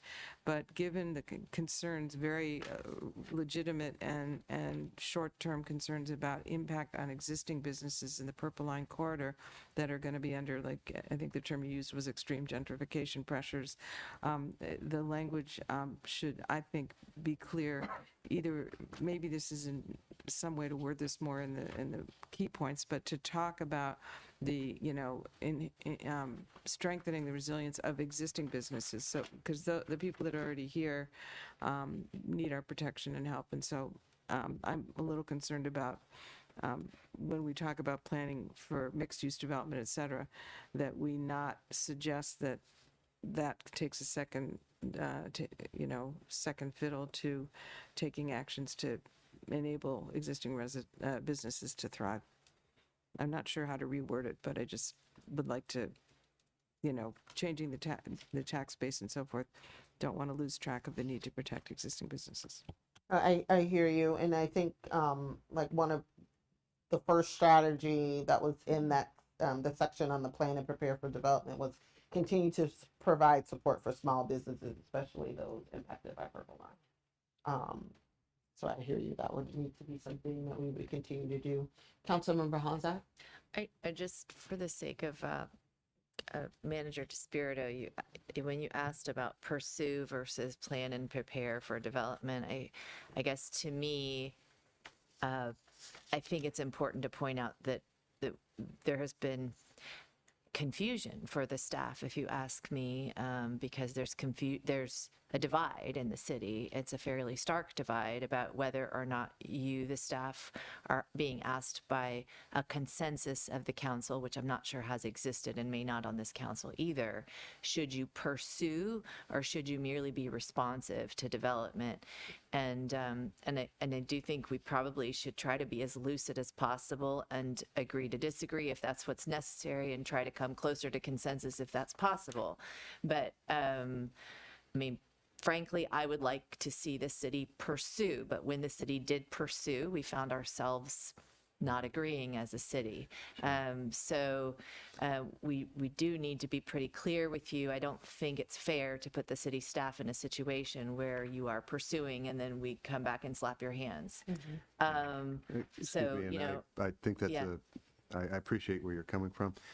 The council's approval and ultimately the county's approval of the minor master plan, the zoning helps set the stage for additional appropriate development, including additional affordable housing, as well as, I think even more so, the tax credit tool, which is the first incentive tool in the toolbox for the city. To me, those look like pursue in the interest of the mayor council's goals, various goals. So from that standpoint, I think we as staff do believe that we are to utilize the tools that have been sought and approved by the council to appropriate ends. I appreciate it could be looked at the other way, but I don't see it as confusion on our part that, you gave us a tool, but maybe you shouldn't use it. No, it's there. And there was quite a bit of discussion, as you know, on the record and publicly about what through the city's housing strategies, your strategic plan for housing, and our, I think, agreed upon goal of diversifying the tax base so that we are not as reliant on single family homes for ongoing supportive services. Those are things I think we've agreed on. So there is a measure of pursuing those things. But I think the degree to which and how, and making sure that it's qualitative and we're protecting our residents to the best of our ability is the ongoing challenge. It could be helpful, therefore. That's great to hear that you feel like you have the mandate. Residents may still feel like they're gonna slap your hand in some cases due to the divisions in our community. But I do think that we could possibly consider putting something under the advancing a community of belonging that would be really clear about pursuing smart growth opportunities in order for more households to live in our great community, something like that, to talk about both. And we could also have the revenue diversification statement just to make it really clear that this serves more than one purpose, but maybe that's not necessary if we just stick with this one bullet. I'm just saying that to my colleagues in case folks think that would help our city staff feel like they have more of a mandate for multiple reasons. Yeah. Need to think, I'll think through it. I think, one of the things that, as I'm kind of going through some of the key activities that were aligned, particularly with this one, it's a nice way to kind of pat yourself on the back because there were just so much stuff, that has been done, that it does provide us with a little bit of an opportunity to kind of think through for each, what is the focus, how do we want to focus? All right, so I will likely change our agenda for one of our upcoming meetings so we can continue to have this conversation. In terms of next steps, so what we will do is I'll take this feedback that we've gotten and kind of just go through and the areas where we said out, in, tweak, make the notes for that to send out to the group. Our next discussion is tentatively slated for the 29th, but I might tweak that just given where we are in terms of the conversation. The goal in terms of what you all will receive, it's just a summary in terms of the goals and objectives that we've talked about tonight. I won't have any feedback necessarily on the strategies. What we will then do is assign folks who may want to serve as lead on one of the goals to work across council members to edit the goals and the objectives, just to make sure that if there's some wordsmithing, folks have an opportunity to come together to talk through those. So again, what I'm saying is, because a lot of the language that we talked about didn't change substantially, it was more elimination of things to just put us at a point where we have the current draft to work from. And then folks can come together amongst yourselves to kind of talk through specific edits. We will talk about this again, I think next week, but I'm trying to decide, given that we have the retreat, whether or not we're going to continue to have a meeting next week. Any major questions? I have two major questions. Go ahead. So the first one is you're not going to do a complete redraft. You're just going to eliminate the things we said we would eliminate. And flag the things Flag, that, but you're not going to try to write it. no. Yeah. Okay, I did that flag last time. places where I'm we doing it this discussed, and then we each take a section and work with other people on it, and that's when people send, if they have more words or they've rethought it and they want to propose something else, at that point. Yes. Okay, thank you. Second question, at the retreat, we are not going to talk about this? No. Oh. We're not going to talk Okay. about priorities during the retreat. Did not know that. Our schedule is kind of packed with other aspects of things. We will be discussing communication and working with staff. I said that I would potentially include this as part of the agenda, but when I looked at how much we have, and it's a Saturday, we're just going to have another council meeting devoted to it. All right, and then that's the question, whether it's next week or the 29th. All right. So what you need, I said two, this is the third question. So what you need from us right now is wait till we get the thing from you. The clean. Yep. Okay, thank you. All right. Any other questions, thoughts, concerns? I just wanted to make sure that Councilmember Westlake's idea of safety does get into point number 5, and maybe even in the title, like housing and community development for a safe, equitable quality of life, something like that. Yeah.